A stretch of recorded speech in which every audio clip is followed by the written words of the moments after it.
pay attention. We're going Focused. live. I think we're live. Maybe. Super rejects. You know how it goes when Greg helping a co-host. Greg brain energy a little low in the first couple minutes, and then just give me like 10 to 15, and we're gonna rock and roll. But you know what to do. If you are active in the stream right now, please let me know. Are we live? It looks like we're live. Oh, yeah. I think we're live. We got some stuff to talk about today. Coy, I'll keep this here. Try not to look at yourself too much in the camera. It's hard. Yeah. Beautiful man, green and blue. My favorite colors, my favorite face. What's going on, people? Let's shout out some people super quick. Joe M. Design, Mr. Bingelman, Ron. Coy, help out. What are you doing? But waiting, there's only 3. It's so slow. It is. We keep it in slow. Amber, Robin West Parker. Hey, what's up, Robin West Parker? Ian Blotch. Matt Dow. The Dirty Wave. Now it's moving. Flaming Knight, 1, 2, 3, 4, 6. Come on. Monster Bot DJ. Oh, my God. It's Mr. kicking Lane, in. Dark It's Kick, kicking Lewis, in. David, It's Phil kicking Watcher, in. Roland, You know what to Patrick, do. Andreas, Leave Big D, a Red, like Andrew, on John, the Paul, stream. John, Risky Pins. Random Andy's channel. Leave a like on the stream. Everyone leave a goddamn like. Just going to keep reading names until we start a story. The Hand Plus Podcast, Phil Punch, Xavier Phoenix, Criminal Tomato Sage, Oli Gunn, Adina Tripathy, Mohit. You have done your due diligence, Coy. Alrighty, guys. Well, yeah, you could see yourself here in the chat. Let me just make it a tad smaller that way. Okay, yeah. Now more people can see themselves. Just a little stretched out on screen.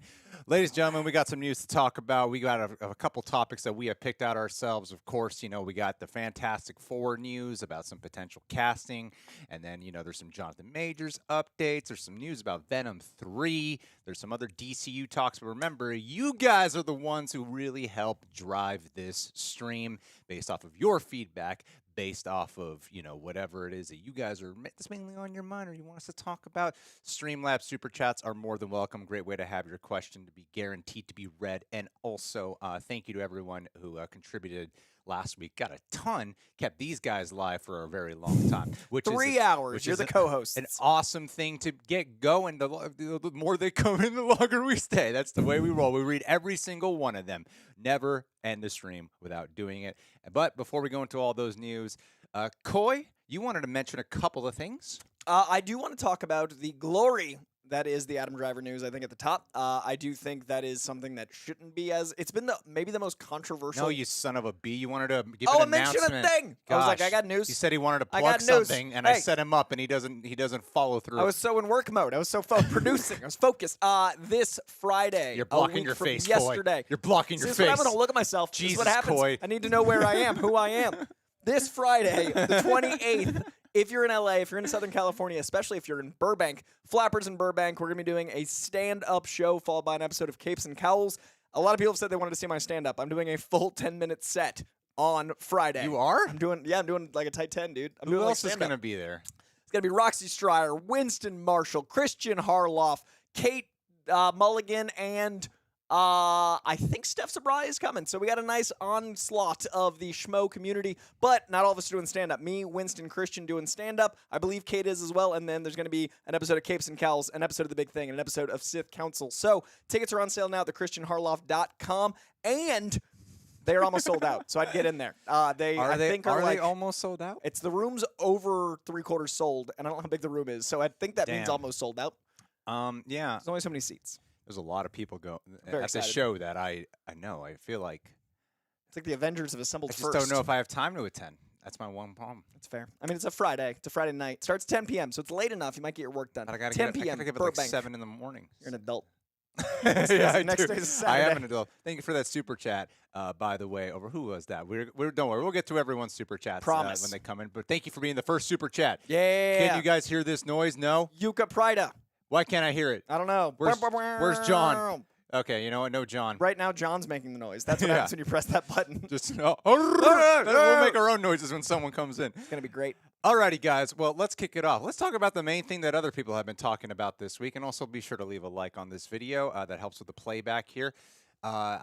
What is the first thing we want to talk about? Adam Driver. It looks like he is the front runner to be my original tangent. Yes, to be the front runner for Reed Richards in the Fantastic Four. And here are my thoughts. I want to say them quick because I think they're more profound.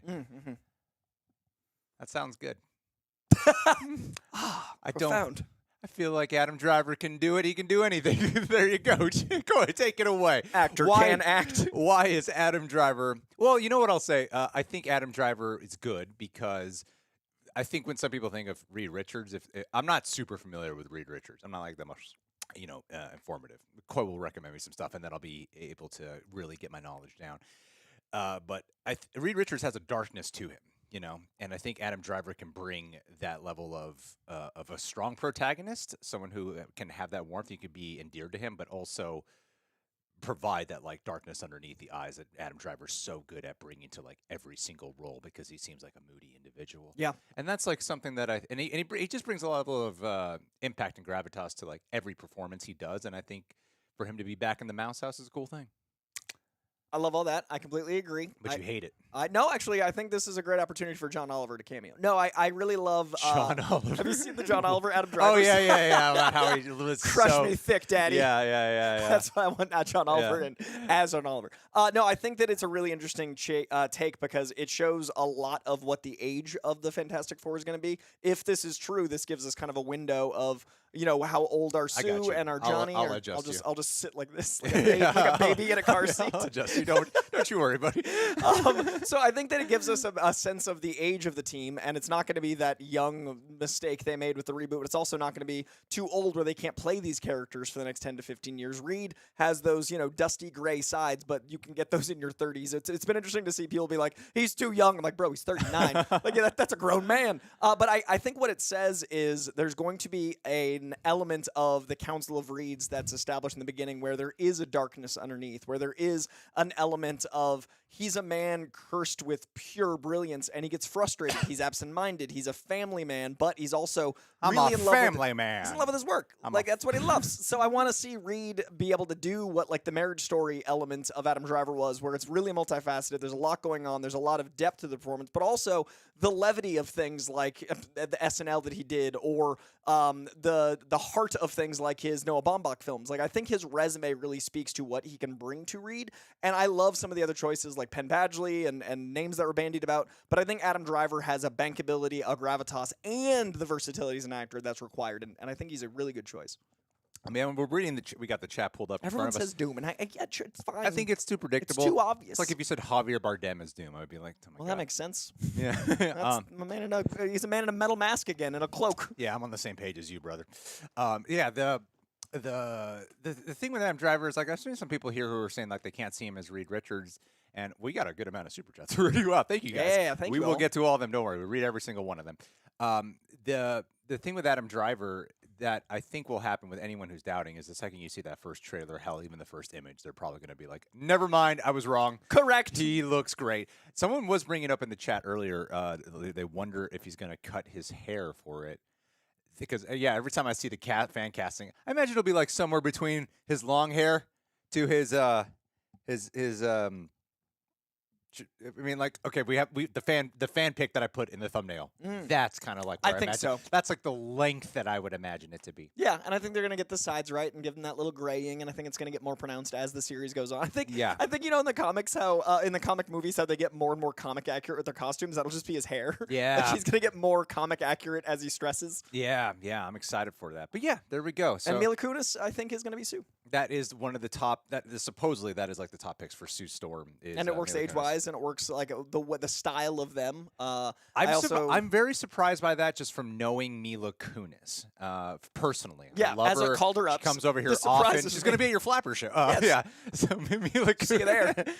Mila Kunis, she's already got this like a career of residual income, like all around from That 70s Show to Family Guy. She's gotten into making movies and producing herself She's lately. got a great producer. She has an entire production company where she like greenlights projects that I've met with Mila Kunis about a project, and she's so invested in the hands-on that she's at every meeting for her whole company, and she really cares about the final product's impact on the people. She wants to know what the reaction the people are going to have to it before she even goes to step one. Yeah. So that means the script's got to be great. That means what Matt Jackman's predicting, like for this to be, has to be great. 'Cause this is like a 10-year commitment.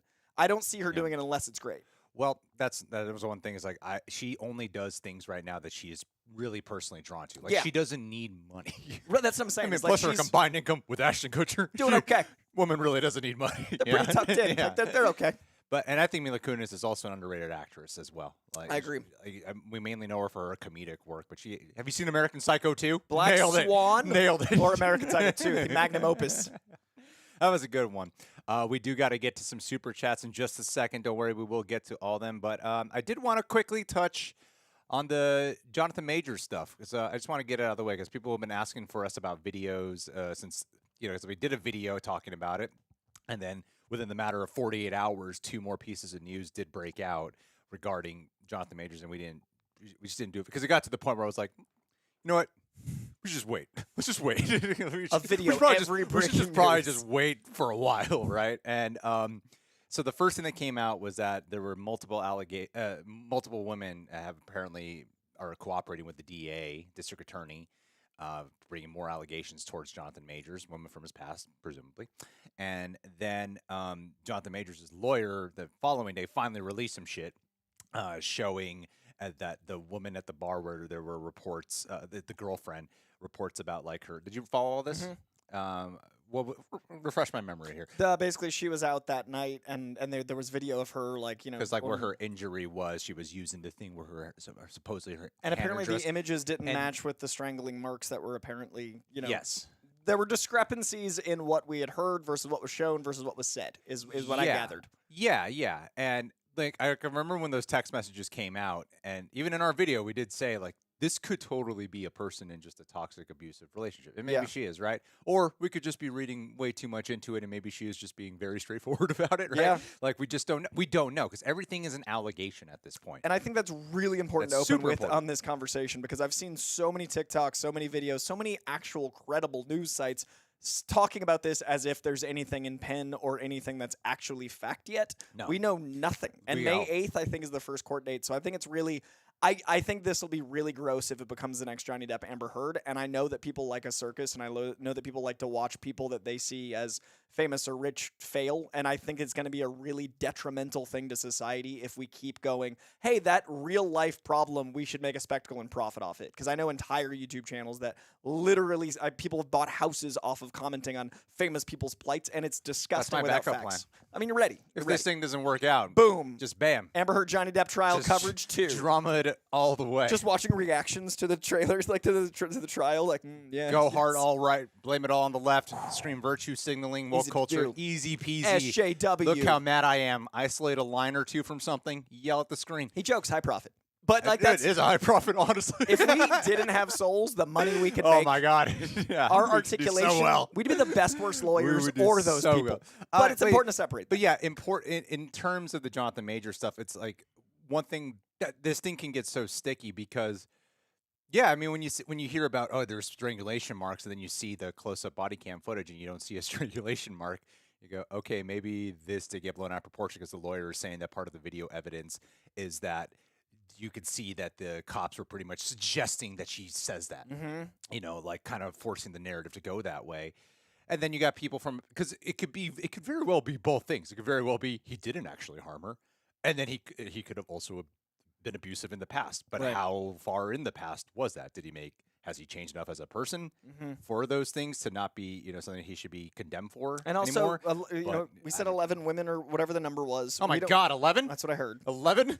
But that's a lot of people. And also the thing is, these are not just people going on Twitter and shit. Like these are people going to the DA. Twitter is, but like I do think there's an element of like every time you watch a movie and there's a crime, all these people show up with the police station. Like I saw the guy. There is an element of people wanting to be part of the circus as well. That said, even if it's one of them, that's true. When it's with the DA, though, that's different. I'm versus saying, going on like public on Twitter and trying to say if one of them's true, that's a problem. Like a private investigation. I totally agree. But I'm saying like I don't know how much of this is overblown because of the scale of Jonathan Major's star power. Like I'm saying, 11 people is the rumor. Yeah. We don't know if all of them are true, but even if one of them is true, that's horrible and shouldn't be going forward. But so it's real gross. The bottom line is we can't draw a conclusion until we know anything. Yeah. So, and the thing is, he's such a big part of the Marvel Cinematic Universe, and that's why he's in our conversation so much. Yeah. Because literally this whole thing has been revolving around his character. So there's just an Avengers movie named after him coming up in 2026. Yeah. So following the whole thing about what's going on with him is not just like even when the Johnny Depp trial was happening, we once in a while talked about it. the Jonathan Majors one is like a big impact for this whole fucking franchise, which is ongoing. It's not Yeah. like Johnny Depp was doing Pirates 5 that day. Like Yeah. it's or whatever Pirates they're on. But then reportedly Jonathan Majors will get a $20 million payday. Saw that for King Dynasty. But I think that's deserved if you have like 5 movies revolve around you. But who knows if he's really.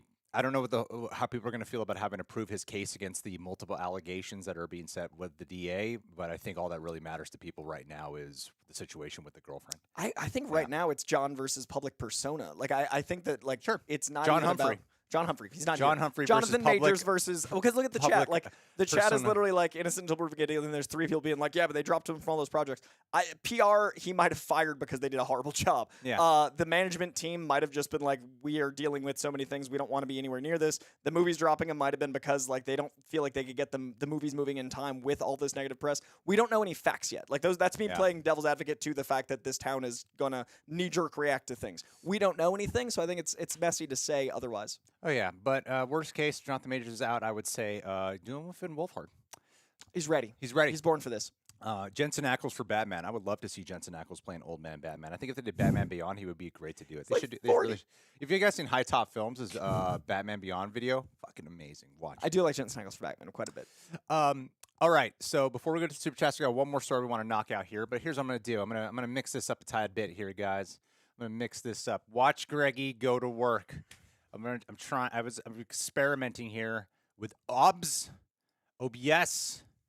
So watch Coy. Looking, watching, Let me excited. see if I can figure this out. A lot of buttons happening. Oh, now we're properly. looking. Ooh, look at we got space. Left monitor. We are in the same room. Oh my God! Watch everyone. It's that way everyone can read with us and not be small. There it is. We're becoming a real live stream show. Look at our power. Coy, scooch in closer to me, would you? Thanks, buddy. All right, hold on. I just got to do some adjusting here, and then we're good to go. Look at that. Oh, my God. We can actually see what's going on here. So He's shocked for us. Look at his face. there's been a back and forth here of how about having – what is this person getting mad for wearing PJs? Fuck you. It's Saturday morning. What do you want? That's not funny. Just do That's that. so I'm ridiculous. going to wear what I want. Also, man looks comfortable. I'm jealous, frankly. Next time I'm coming in PJs. Dude, I work for like 10 to 15-hour days. I'm going to wear my PJs. Yeah. So anyway, guys, and these are from MeUndies. Alrighty, guys. So here's the thing. All right. So we want to talk about the Henry Cavill upcoming DC movie Cameo because apparently his cameo is back in That's this insane. film, but it's not the one that he shot for the movie. It's the So different. they cut one that set something up, and they're like, let's put something in. Yeah, they've put something completely wow. different in there. And what they put in there, which is kind of surprising to me, because I thought like the one way to kind of like soften the blow, but I believe this is from Casey Walsh, who is a well-written, like this scooper is often pretty good at scooping. They said that Cavill does appear in the Speed Force, but it's just repurposed Justice League footage, not the big surprise. And they did get rid of that scene that he did, the new scene. It's so bizarre to me that they would get rid They of just got footage of Cavill. They're like, nah, we're not going to use They it. got rid of that new scene. But, and from my understanding, what I've read is that the footage that they have in there is from the Justice League movie. So it's the sprint scene. It's the. I don't know. I mean, they might have. It's all green screen shit, so they could have just easily like isolated something out and put it there when he's like flying or something. Yeah. Whatever footage he used. But yeah, apparently the footage is there from the Justice League one and not from like he would be in the he'd be in the black suit maybe if they wanted to make it Zack Snyder's Justice League. And I feel like one way to have softened the blow a tad bit is just make it make sure it's the Zack Snyder's Justice League one. You at least give that little sign off. Like let him Yeah. have something. I mean, hey, green screen mustache. It's coming back. And I wonder how Henry Cavill would feel about them just using him after And they they have his fired him. likeness rights. So he can't really So they do can't much. they can just use him, can't they? Yeah, 100%. Like Oh, damn. they own his voice, his look. As long as he was on set getting paid for those times, that is all theirs to use in perpetuity throughout the universe is the contracts now, which is scary because when we establish life on Mars, they can use that footage. This poor guy. Just tossed around. He really is just tossed around, man. But I and think then he it's- watches his movie Man of Steel get remade as well in this film. Jesus Christ. I feel for him because I know how much he loves the character, and it's really messy to go film for a movie, them not use that, and them use other things. That's just dark. But Yeah. I mean, Flash is getting screened at CinemaCon, so we're gonna hear far too much. And soon. the fact that they are screening it that early, Yeah. shows like They're confident as they hell. got a confidence in this movie, man. I'm just like, we're gonna know literally every cameo by Wednesday, Yeah, and that's a bummer. Like the people that aren't in Vegas are gonna know the whole movie before they see it in a month. which is fucked up. Yeah, like the internet's not gonna be chill. It's like really, oh man, it's a mess. Well, guys, are you excited for Henry Cavill to return? Leave your thoughts in the comments below. Alrighty, guys. Well, let's get to it. All right, we got 970 viewers. Thank you so much for being here. Hell yeah, Saturday morning. I want to be so next week we got a Flash trailer though. Yeah, that we got to cover. Tuesday. And by the way, guys, Coy is going to be gone for several days. Is that a for sure thing? 99%. I Okay. got to sign the last paper. That's the Okay. first 2 weeks of May though, so I'll be here for a little bit. All right. Well, let's catch up on some super chats since we're definitely behind here. Thank you guys so much for contributing. Thank you. It pays for Coy to be here. Yeah, It all goes to Coy. 100%. Even though YouTube takes 50%. Yeah, they do take an obnoxious amount. You know what? Let's try a different thing. This is, when we just like to mess around here. Let's just see if we can shine even a bigger light on what you guys have done. All right, Coy. Let's try this out. Oh, shit! Oh, look at us. We're gonna be able to see We're everyone's small, they're questions big. loud and clear. Don't worry, Mm-hmm. I got this handled.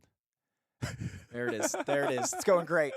I got this handled because we definitely need to catch up. And then I just need to lower it and boom, and then we're set solid. Oh Beautiful, my God. beautiful. So then let's just Coy, fill in the gaps here while I'm trying to bullshit my way So through the this. thing about Adam Driver as Mr. Fantastic is you allow that to set up the villain of the Ultimate Universe, which is a lot of what the Marvel Cinematic Universe is based off of, leading to an incursion event, which is the plot of Secret War, the comic from 2015, which may be the plot of Secret War. So they could be setting stuff up really early to allow for multiple reads, and I think that's really interesting by having someone as versatile as Adam Driver.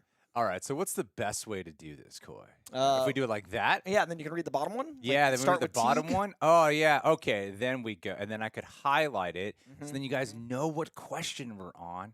Boom. See, because most people I know watch from the phone. Oh, right. So this gives them a little verticals. They Yeah. can see. I like that. Oh, yeah. my God. Then we can make this even super chaotic. Whoa. by A turducken of adding- comments.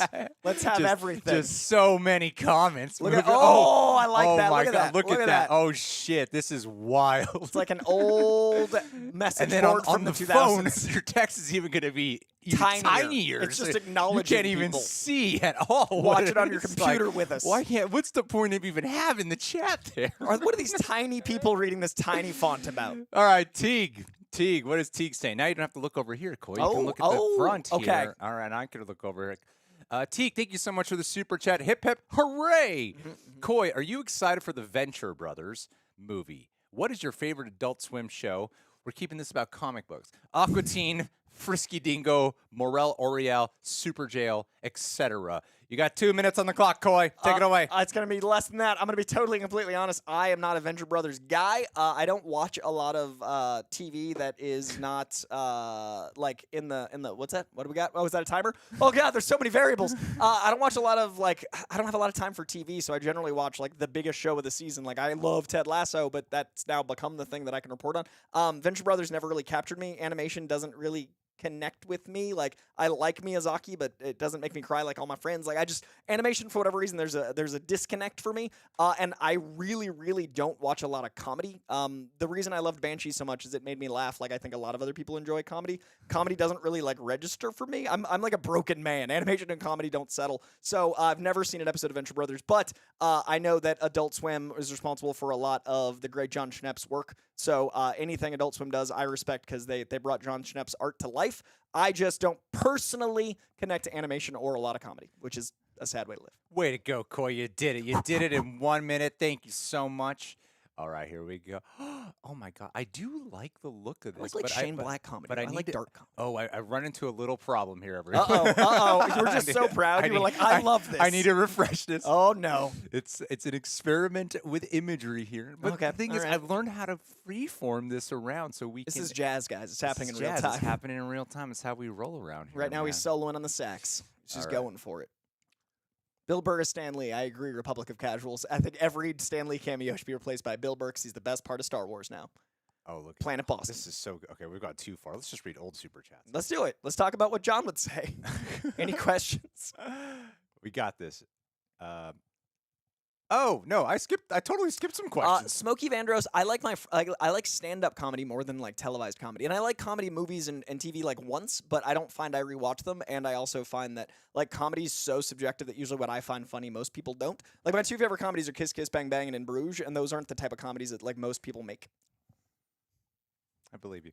All right, so this was actually the first super You chat, know this. and I totally messed this up. This was our first one. I went way. Oh, we talked. Yeah, we said that's the name of the I know. talk. We said you're the first one, and I totally skipped you. So sorry. I had the.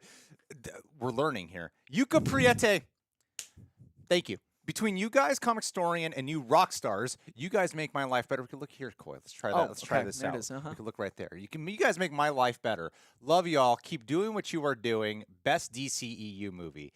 You know what? I'm going to put it out there. I think The Suicide Squad is my favorite one. I've seen all of them multiple times, and as much as I do love the Snyder trilogy. And oh my god, we got a massive super chat! Holy shit! Wow! Thank you so much. Doesn't happen when John's around here. They know we're gonna pocket it. I like the idea that John's probably watching. I know he's probably watching, and it totally helped out with setting up the stream. Yeah, like no, John is massively, very much a part of this helped without setting being up here. the stream. Just the butt of every financial joke. But I would say, thank you so much. Comic Story and Rockstar. Okay, I rewatched. I'm a big fan of Love Is Blind, only reality show I watch. Coy knows we were shooting something very special. It's a big work in progress. And then I was telling the crew, I got to get home to watch. Guys, I've got a heart out. I was like a serious, like, we're going overtime already, and I need to get back to watch the Love Is Blind reunion. That didn't work out. I don't know if you guys saw on Twitter. It was a madhouse. I've never seen Greg so excited for something. Like, not a trailer, not a movie release, not a, like, literally, we're working on something brand new. And he's like, guys, I've got roughly 2 hours till I have to. I was in a room with a small crew of people, and I was telling them all, like, guys, I was trying to tell them all on like, he was pitching start Love Is Blind. I was pulling trying to up tell everyone. clips. And then it wasn't working after several hours, so I just rewatched The Suicide Squad.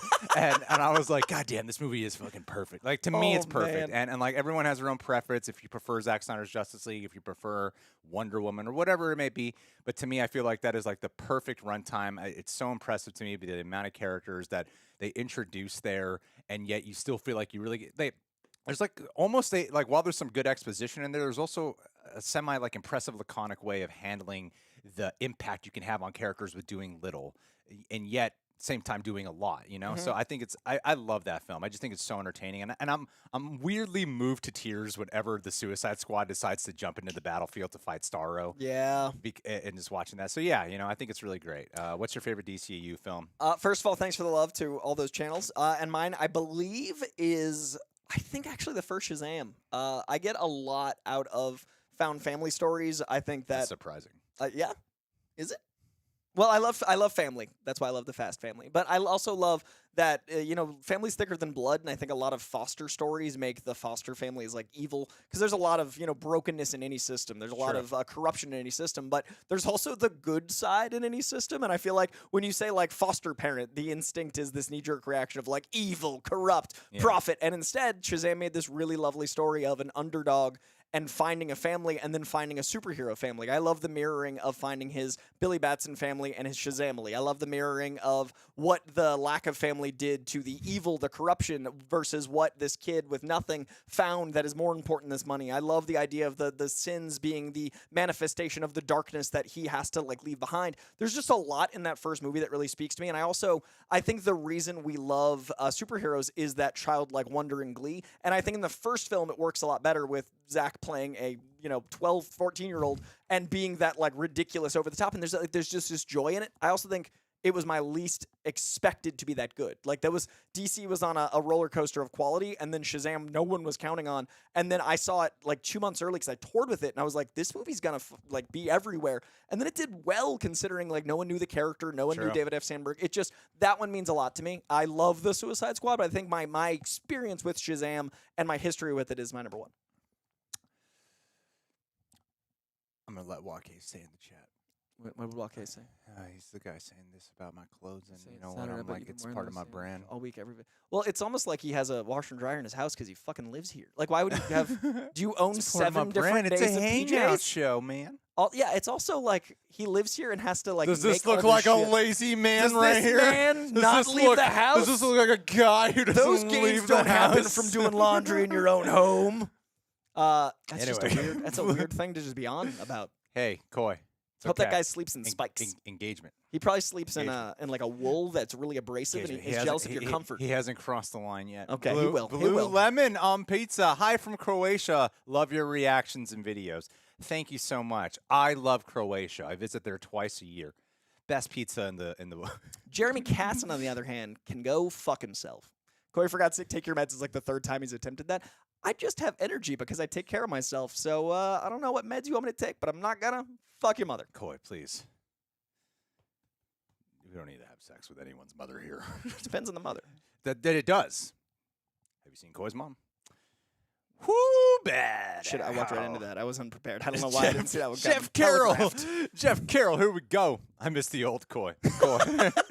Coy, you got to learn to just laugh at them and not engage too they're trying to provoke the old Coy. The old I've Coy. always hated people being assholes. Jeff Carroll. Hey, Jeff Carroll. Sent 2 super chats here. Hello. I can read here. I keep forgetting that. I usually try to fan cast to my own ideas and not just agree with the internet, but I agree with Giancarlo Esposito as Professor X. Last year, I saw his panel at a convention when he answered questions. He turned them into something inspirational. He made me want to be a better man. To lead through kindness and compassion is why he's perfect for Xavier. Truly incredible. I want Giancarlo Esposito to come and play because people have said Dr. Doom for him as well. Well, I think Giancarlo would be a great pick. I'm going to set a timer for us here. Well, I think he'd be a great pick. At the same time, I'm sick of seeing him play bad guys. I'm really, really sick of him playing bad guys. It gets to the point where it's not as intimidating as it once was. It's not Gus Fring anymore. Even with Gus Fring, and by taking him, and I haven't seen it, by taking him into Better Call Saul, they got to shine more light on him where he wasn't just viewed as a villain anymore. He was, in some ways, like, I would say definitely, he's one of the protagonists of the show. And I thought he was excellent. And I want to see more of him. So the idea of him playing Professor X, I think would be a great pick. I think it'd be way more interesting. And he wants to play, yeah. What do you think about him playing Professor X? Personally, I think Professor X has a more broad tapestry for someone that hasn't touched on those things. I think he's gotten stuck in a very specific, like, stoic villainy drawl. Like, the way even his voice comes out has that. Whereas if you've met him and seen him at panels, he is joy incarnate. Giancarlo is one of the most giving, exuberant, lively people. We don't get to see that on screen a lot. If you look at his old work, like Malcolm X, if you look at his work, like, the Do the Right Thing era Giancarlo, I really think that there's a lot of like joie de vivre. He's got a zest for life. He doesn't get to show a lot. I think Xavier can have that, like we've seen with McAvoy's and Patrick Stewart's, but also there is, like we talked about earlier, an inherent darkness like Reed has. The reason Onslaught happens is a combination of Magneto and Xavier creating this literal existential crisis of a character called Onslaught that destroys the planet and kills all the Marvel heroes, but that's from Xavier's psyche. So there's an underpinning of darkness that I think Giancarlo would play better than just pure darkness, and I'd love to see him get a chance to also show that joy. So I think he's a way better choice for that than personally for Magneto. I agree, Coy. Those are great answers, Coy. In the time. I love to hear it. I love to hear it. Lana.org. Lana, you have been here for so long. I appreciate your presence so much. Thank you for being you, Lana. The whole You're an organization. amazing person. You're an amazing person. Lana says, curious, who would you two cast as the F4 if you could cast anyone? Digging Greg's hipster Rambo look, by the way. Actually, you know what's funny? My new look. Rambo. I like to mix up my look. You know, sometimes it's a hat for like 6 months, then it's a beanie for like 6 months. Now I got this. I know I get made fun of a lot for it, but I'm like, I don't care. You have a brand, Greg. But tonight I'm going with my wife, Olivia, to a special a roller rink. Yeah. For Scream, and I'm not. And I feel like a headband look is perfect for that. Love that for you. And I don't know how to rollerblade. You've never... I've tried many times. I am the dumbass on the wall who's like... shuffle. I have no balance. So she's buying me some rollerblades to try to learn before I go. Because I've tried many times and I can't do it. That is the cutest day ever. Yeah, You're going to be rollerblading around your neighborhood? Probably just the driveway. Go ahead. All right, I know what I'm doing today. Canceling my afternoon plans. Yeah. I'll film BTS for you guys. I'll put it up in the But I chat. appreciate that. But anyway, let's set a timer here. Who would you cast in the Fantastic Four? Who cast as them? Well, I think for Reed Richards, God, who do I really love? Okay, if it could just be anyone and anyone, I'm going to go here. I don't care how inaccurate of a pick it is. I would say Ryan Gosling is Reed Richards. For The Thing, I would go Dave Bautista. For Sue Storm, I would go Emily Blunt. For The Human Torch, I would go, let's throw a wild card in here, Hannibal Buress as The Thing. It's going to make money. I just think it'd be a weird mix and match at a strange improv show. I'm going to go Glenn Howerton as Reed Richards.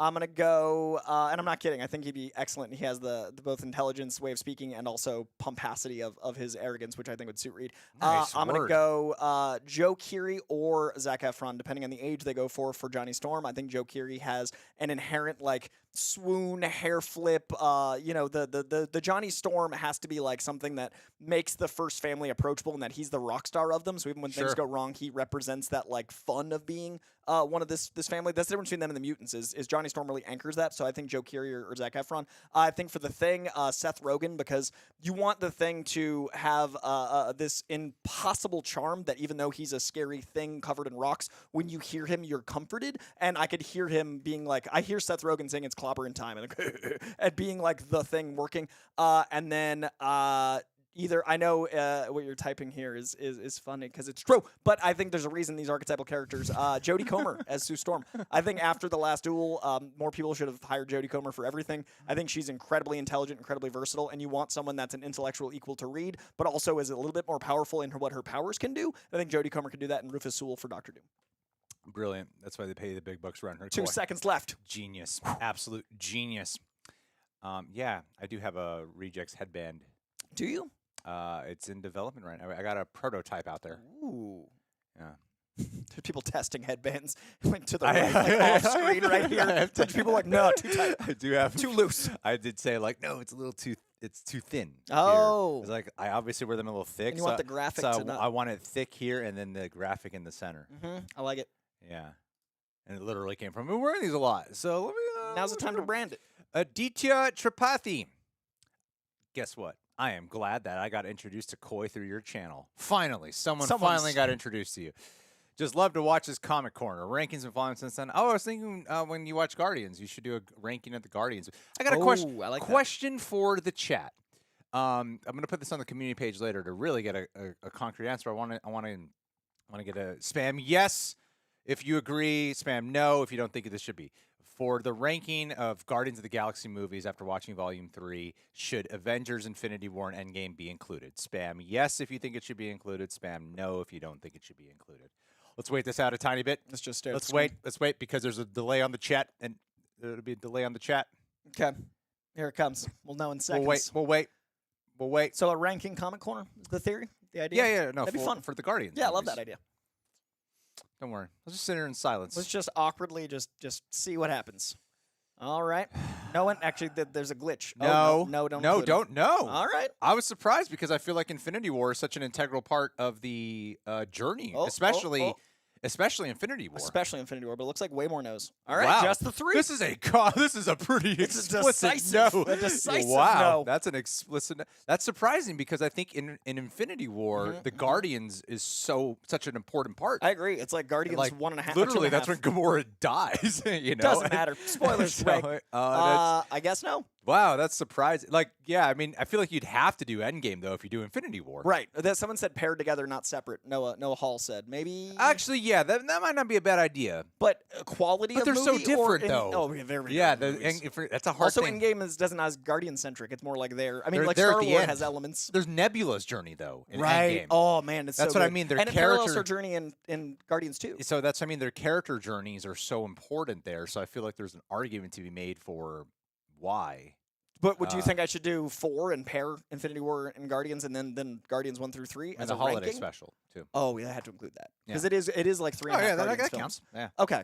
Man, that's gonna be hard. Okay, how about we don't include Infinity War and Endgame, but we include Thor: Love and Thunder. Oh, absolutely. Yeah, I think Asgardians that's of the a Galaxy no-brainer. integral to the entire experience. But thank also, you. clearly number 1. That's gonna ruin the whole ranking. But thank you, Aditya. That really means a lot. And Koi, I'm sure, appreciates it. But I appreciate more on Koi's behalf. Obviously, he feels more than I do, just in general. Louis Berry. All right, we got 4 picks here from Louis. All right, here we go. Just I'm gonna briefly put away the chats so everyone could just see all the picks. Let me just slide me to the left here. So Louis Berry saying here, got 4 picks for the Fantastic Four. Driver is a better fit for Doom. Hope J.K. is Reed. John Krasinski. Oh, I was like, Simmons? Emily Blunt as Sue. I want pictures of Dr. Doom. Emily Blunt is Sue. Taron Egerton is Johnny. Joel Edgerton is Thing. Michael Fassbender is Jim. Out of the 4 picks for Sue, Jodie Comer for me. These are all great picks, honestly. Joel Edgerton has been my thing for at least 10 years since Warrior. Wow, almost 15. But I've recently, with some of Seth Rogen's like dramatic work in The Fabelmans and with the bankability, I do think there's going to be an element of needing to make sure that your actors are both talented as well as marketable. That is a factor. I think it's so funny when people are like, we need all unknowns. And I'm like, yeah, but movies cost money.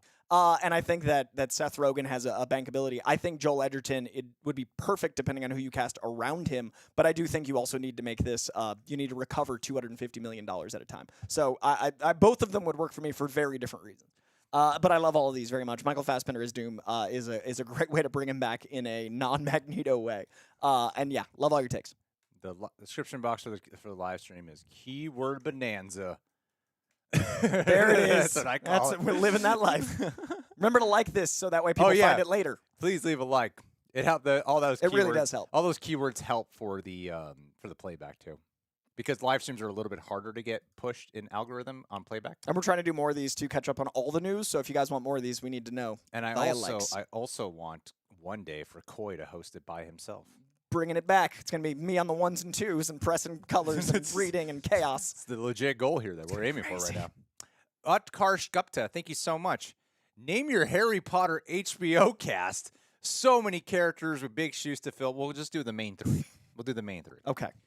To fill, it's going to be hard. Adam Driver is Snape, though. Oof. I mean, that's right there. That's that is a solid pick.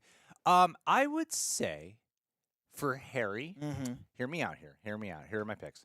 Ryan Gosling, Emily Blunt for Hermione, obviously, and then Finn Wolfhard. Ron Weasley. Yes. And you know what? It would be so hard for me to do a Harry Potter HBO cast. I don't know a lot of 10-year-olds. That's exactly what I was thinking. It was because I'm like, I don't know any kids. Especially like British kids. I don't follow like children who have to age over the course of 10 years. Like, I don't know a lot really of British hard. TV where kids have been around even. And you can't do like legal 18-year-olds to play because they literally have to age. They have to age into this for like 10 years, which is like fucking bananas to me.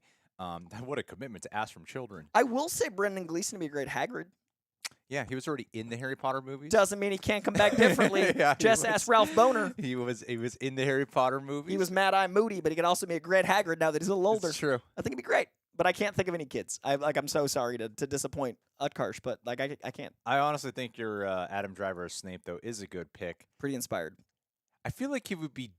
Oh man, that would be so. I think no one is more iconic than Alan Rickman as Snape. I think beyond. I think that's why that casting is going to be so hard. Every other cast member there, like I'd be excited to see a different take. Snape is the one where, wow, it'd be really hard to not like compare it to Alan. I love the cast in the original, but as a fan of the books, I really am hoping for a different flavor of Dumbledore as it evolves. Right. I feel like the Dumbledore, like the "Did you put your name in the goblet?" when in the book it's written as like Harry. He asks calmly, "Did you put your name in the goblet?" Like there's a lot of different takes with that Dumbledore. So I'm personally really curious of who they cast as Dumbledore. Yeah, I think that what Aisha said in the chat is just a cast all unknowns again. I think that's a perfect pick. I think you need to cast historic actors as the teachers, but I do think the kids can be unknown because they kind of need to grow into the roles. Exactly. Kiana Chanel, top picks for a new king. Thank you, Kiana, for the super chat. Means a lot. If that's what's going to happen, John Boyega, Aldous Hodge, and Weird But It Works, Marlon Wayans. It doesn't work. Doesn't work. 2 minutes, Coy. Take it away. I can't even comprehend Marlon Wayans as Kang. I can't comprehend him. I actually think Aldous Hodge as a Kang is a I also think he's available. pick. I thought he's definitely available. He can't even be in Shazam. Aldous Hodge is legitimately one of the most talented actors that isn't as big of a name as he should be. Like when he was in The Invisible Man, I was like, now is his time, because I've been a fan of Aldous Hodge for a long time. And I feel like he's one of those 20-year overnight successes. If you look at his resume, he's been great forever. I wanted Hawkman to be his Superman. I wanted it to be his big break. I would love if we find out concretely we need to recast. I do think he's an excellent choice of a deserved actor to be someone that's literally Avengers, Kang Dynasty. That name needs to be someone worthy, and I love Aldous Hodge. So that's my pick of those. I think John Boyega deserves a franchise redemption. I'd love to see him come back in the Rey Star Wars thing that they announced. I'd love to see him get to continue his arc as a Stormtrooper Jedi. Like, they didn't land the thing they promised. I want for Boyega that redemption. So if it's not going to be in Star Wars, I'd love to see him get it in a Marvel property. Again, that's more about like me wanting the actor to be happy with franchise redemption and how he's treated. But I like either of Aldous or Boyega. Yeah. I especially think if you go like too famous of a guy, that might be even a little bit more distracting. Denzel. Like I actually even thought when it came to the whole, which I didn't agree with recasting Johnny Depp in Crimes of Grindelwald, I actually did think Mads Mikkelsen was the right caliber of fame to replace, like fame plus talent to supplement for Johnny Depp. I thought that was a good pick. I thought they should have gone back to Colin Farrell because it was already there. Yeah, they already had a guy that wasn't Johnny Depp playing a character. Like, we need a third one. Yeah, but that's what I mean. I feel like Aldous Hodge is actually like kind of in that perfect bracket. Yeah, for my personal pick. But yeah, really talented guy too. But I think Boyega does deserve a chance at Star Wars again to do good, to do right by him. Mustafa Jav, what adult actor would you cast in the MCU and what roles? No shame, everyone watches porn. I actually haven't seen porn in quite a while. I can actually vouch that we talked about that. So, what who are some adult actors I used to know? Okay, mine are all like old adult actors. Sure. Asa Akira. And Sasha Grey. Sasha Grey's a great proven actress. herself to be like She's very talented. actually a good actor. Yeah, she'd be a great Emma Frost. Sasha Grey. That's not a bad pick at all. I think her or Polaris, like Polaris or Emma Frost, Sasha Grey. Yeah. There's a lot of sexy X-Men, so like I feel like a very sexy. If we want to just go back to. Actually, you know what? If they wanted to go back to like just the super sexy, revealing kind of suits, where just like the women just had their breasts exposed and the super 90s short are shorts, back. Yeah. Then if you wanted to get an adult actor, I actually can't think of a lot of adult porn like workers. I can't think of a lot of sex workers that are like. I've never even seen one in person.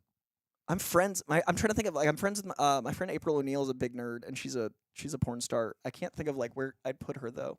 I think April would be really fun as like I think she'd be a good mutant too. I'm kind of like stuck in that world. She'd be like a badass Psylocke. Watching Coy fantasize on camera, people. I just just trying to think of like what April's vibe is. I just don't know enough porn stars. I don't think. I don't know if I can answer this honestly. Name an Asian character. I don't know. Well, yeah, Psylocke's definitely Asian and April's not. But I was just thinking of like her energy. April for Jubilee. You know any guy? I don't know any guy. I think there's just one Johnny Sins. Everybody's saying like I don't really know. Like I don't know. I don't know his work. I don't know any names. I don't know if this is making us better or worse. Like, what does this say about us? I can think of like some influencer chicks who I'm like, are they adult actor stars? Or are they like, there's like that weird ground now where it's like they just pretty much do pornography, but it's But it's like only on OnlyFans. Well, I think like sex work is work, and I think it's weird that we. A girl I've seen, Violet something or another. Hill? No, that's a song. I forget her name. Violet Hill? I forget her name. But someone who I've seen pop up. I don't know her name. I thought I liked porn way more than this. I'm learning. My brain is retaining a lot of data here. But I don't know them for actor talent. So I can't say who would be good. It's definitely a different skill set. A lot of the time. Yeah. But I do like this question because sex work is work. I completely agree that these people should get some love. I just don't know their names. I think it's kind of a shame that we can't even we probably demonetize the video just by saying that. I think I was careful about the words I used as opposed to how I used to be. The fact that we're being encouraging, I'm saying that. Oh, do you think they but scour to that level? They do. That's insane. Yeah, and I think it's a real Well, shame. this is a country founded by prudes, and we pretend it isn't. We still swear over a Bible. This country is so backwards and puritanical. Yeah, no, I agree. And I think it's a shame because, I do believe that sex work is okay. It's the first job. It's the original job. The original job. The first thing we exchange things sales. for. And then telemarketing. Von Rouse, Violet to go play soccer. I was like, so I don't know who the Violet. If someone knows some Instagram chick or another named Violet something or another, I don't know. Von Rouse. Hi, Greg and Coy. Off topic, but I'm so excited. I live in North Carolina, so I'm pretty far and can't come see Greg live May 7th, but I did buy it on pay-per-view. Can't wait. Oh, thank you so much. Totally forgot to mention. Oh, yeah, you got to think, too. I got to think, too. The following week, Guardians of the Galaxy Volume 3, going to be doing a live show with John Campea and Christian Harloff. Also Flappers. Also Flappers. We did one at 5 p.m. Pacific Standard Time. We did one for Ant-Man and the Wasp: Quantumania. Sold out so fast, and it was one of the best moments of my whole YouTube career and getting to meet everyone as well during and after the show, I would say. And we want to do it again for Guardians 3. And so now this time, similar to what Coy has the week before, similar to what Coy has, we're going to have a live, it's going to be live in person, but we're also going to have a pay-per-view link. So people like Vaughn, but someone did drive from like Ohio. That's incredible. And they came up to me and like, I came here to see you. I'm a big fan of Kira Noir. Kira Noir is Storm. That's someone I want. Kira Noir is Storm. She'd be excellent. Excellent X picks. being an X-Men pun and a sex work pun. Say Saoirse Ronan should be the new. I think Saoirse Ronan is her. God damn, she's talented. What's going on with her career? You're right, Bradley. Thanks for bringing her up. Teague. Coy, are you excited for the Venture Brothers movie? We did that. That's where I messed up. Wow, we went way back, dude. I totally messed up. We're going to skip the first 10 super chats. Hey, Coy and Greg. James Gunn. This is from Mayanak Rananarvari. Thank you so much. Hey, Coy and Greg. James Gunn was recently trolled for promoting Guardians of the Galaxy Volume 3, even though he's heading DC Studios. How can people be so stupid? I feel like people are seriously just trolling. I think James Gunn can sometimes not see that sometimes you don't need to respond to everyone because I think that irrational kind of mindset. They're just that irrational kind of mindset to me is something where they are just looking for something to get mad about that they're not actually upset about. And I feel like James Gunn should be able to just kind of ignore that kind of side of the internet and not feel like he has to respond. Unless he was asked directly about it, then he has to answer. Like if he was doing an interview, you know? Sure. But I believe it was a tweet where he just replied to the person about it because I don't think he needs to answer that. Like it's so obvious that he made this movie. And I believe the point that he brought up was, wouldn't DC want to work with a guy who's going to follow through with the work that he did prior and make sure to promote that work that is still being released, even if it's from another studio. I think it's stupid that people would think that what he's doing is. I mean, like we need to stop this divide between Marvel and DC to such an extent. That's the first thing. Yeah. Is there is no Marvel, DC, Warner Brothers, Disney rivalry beef. Yeah. Kevin Feige. I even made a video the day they announced James Gunn. Then Kevin Feige and James Gunn are friends. He's the first person James called was Feige to talk about, and obviously him shepherding the universe. James was there making the shared universe out of Guardians. Like he was part of that brain trust. He's learning those lessons. I think it benefits both of them for them both to succeed. And the average person that not anybody in the stream, like not anybody that's going to be so focused in the nerd space to be in here.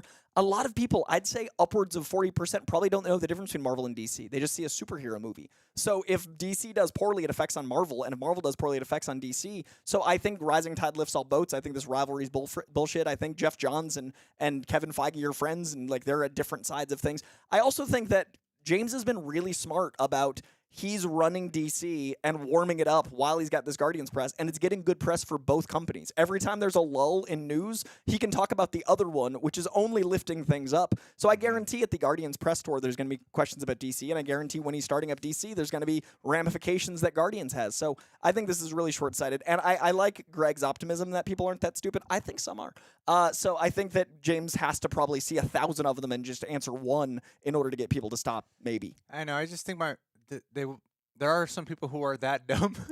Many. At the same time, they should just be ignored. Not every dumb person needs to That's be true. acknowledged. I think he probably got 1,000 and went, oh. Yeah.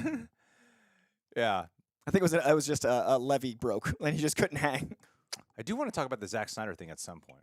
Alan Ritchson I think Alan Ritchson would be a great Cyclops.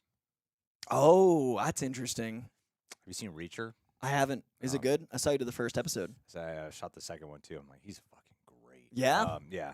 I've heard he's like the nicest guy. Like I've Yeah. heard he looks like that, he's, but then he's like smart, gentle giant. intelligent leader, a giant, and I'm Yeah. like, Cyclops, we got to get back to being both. God damn, we need the right Cyclops. Yuka Prieta. Ryan Gosling, ironically, is my Cyclops. Not I even think kidding. he would be a great Cyclops. But you limit him from the thing he has, his biggest Those asset, his beautiful eyes, that pensive stare. Yuka Prieta, PJ Saturday stream, bring the nerdy onesies. Yeah, now I got some Star Wars ones coming. These, no joke, like I did an ad for MeUndies, and like I'm not promoting them in this, they're not in the description box or anything. These are, feel this, feel it. Oh, that's nice. It's got this like type of. Is that like Mila or something? Some type of, I don't know what kind It's of very fiber soft this is. but stretchy. It's like yes. spandex cotton I'm combo. even wearing the underwear right now. It is it's amazing. It's amazing. Maybe I MeUndies think will- that's why we kept Walkez around. Okay, buy the laser. But thank you, Yucca. Haskell 420. Oh my God. I got to show a photo then. Waiting for someone to bring this up. Haskell 420. Hey guys, happy you met Keanu, Greg. What did you ask him? Coy, my brother, what's up? Well, thank you, Haskell 420 for the shout out. Let's find a photo. Let's keep this up here for a bit while I pull Most up. active tweeter in the game. Pull up Pascal's always doing work. pull up He's a photo. the man spreading Totally the love. forgot to hit the tweets here that were live on all these things I prepped in advance. Mhm. I just realized. Here we are. No. Oh wait, I'm on the community page. I have it right here. Oh, right don't I? there. Yeah. There it is. Yeah. Hold on. I'm gonna pull it up on frame. Don't you worry, gang. I got you This covered. makes me so happy every time. I'm live streaming, controlling literally this. the image every time Greg's called. So let me go left monitor large or move that. Oh my God. What's on screen right now? No way of knowing. Oh. Oh, there we go. Okay, here's what I'll do. Here's what I'll do. Just so Oh, I you see just it? Look, there it is. just so I don't mess up the dimensions here. No, I don't want to mess up the dimensions. Okay. Koi, just chill. All right. Chill, my brethren. Chill. Silence scares me. I know.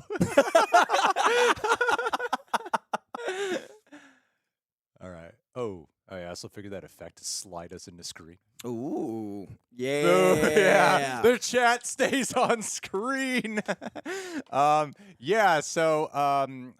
Basically I got Coin to an event where he could meet Keanu, and I was like, you're welcome. And I was like, man, this is life changing.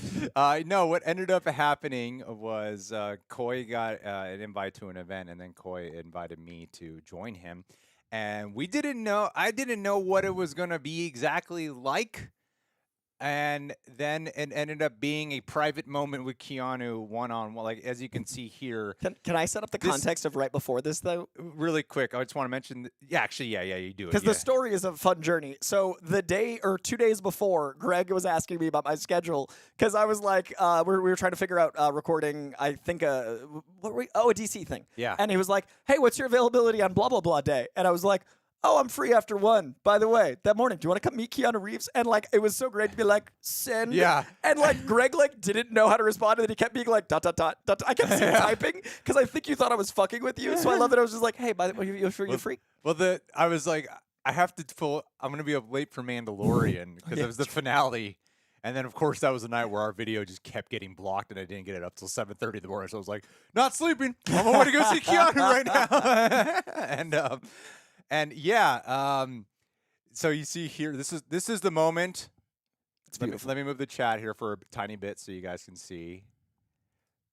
And this is the moment when I was starting to talk to him, and he put his hand up to his closed fist up to his chin, was really listening. Where I was like, now I don't know what I'm saying because I'm hyper aware Keanu Reeves is paying attention to me. Can I say that no one I think I've ever met in my life, in the millions of people I've met, listens like Keanu Reeves? He was like super engaged, and what I brought up to, because he was there to promote his comic book, Berserker, which looks great. So good. And as you can see here, he actually signed one for me. And he dedicated it because I mentioned I was a writer.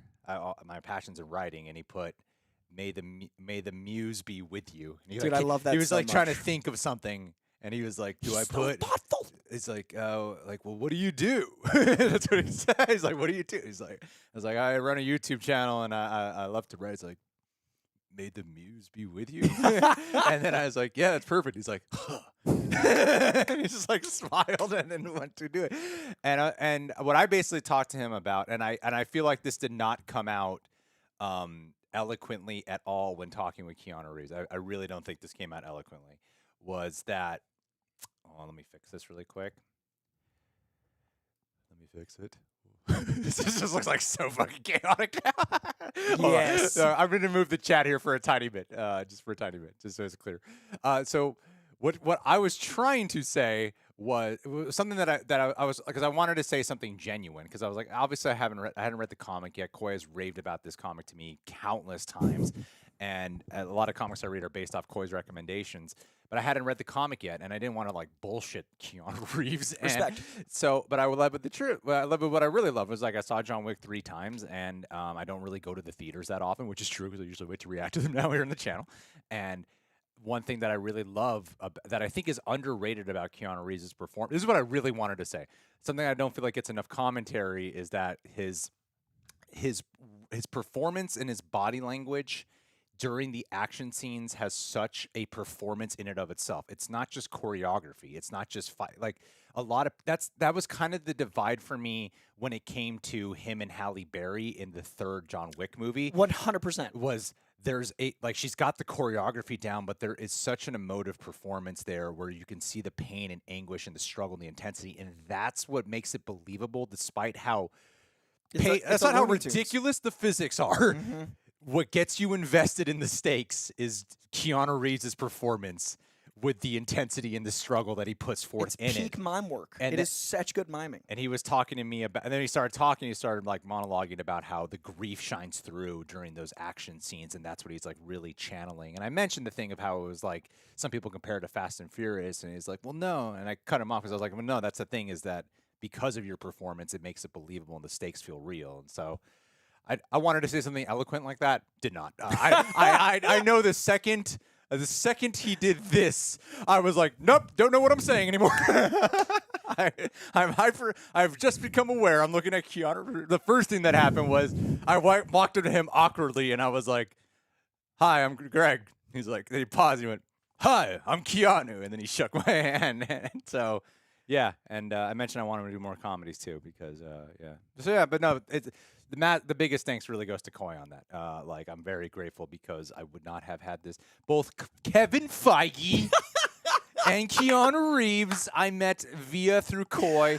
Only reason I keep this guy around is just to meet people you love. Meet famous people is why I keep him around. I want to share that the moment we walked in, or I had already talked to him, and there was like a circle of like hang after. But the moment we walked in and I saw Greg's face was just joy.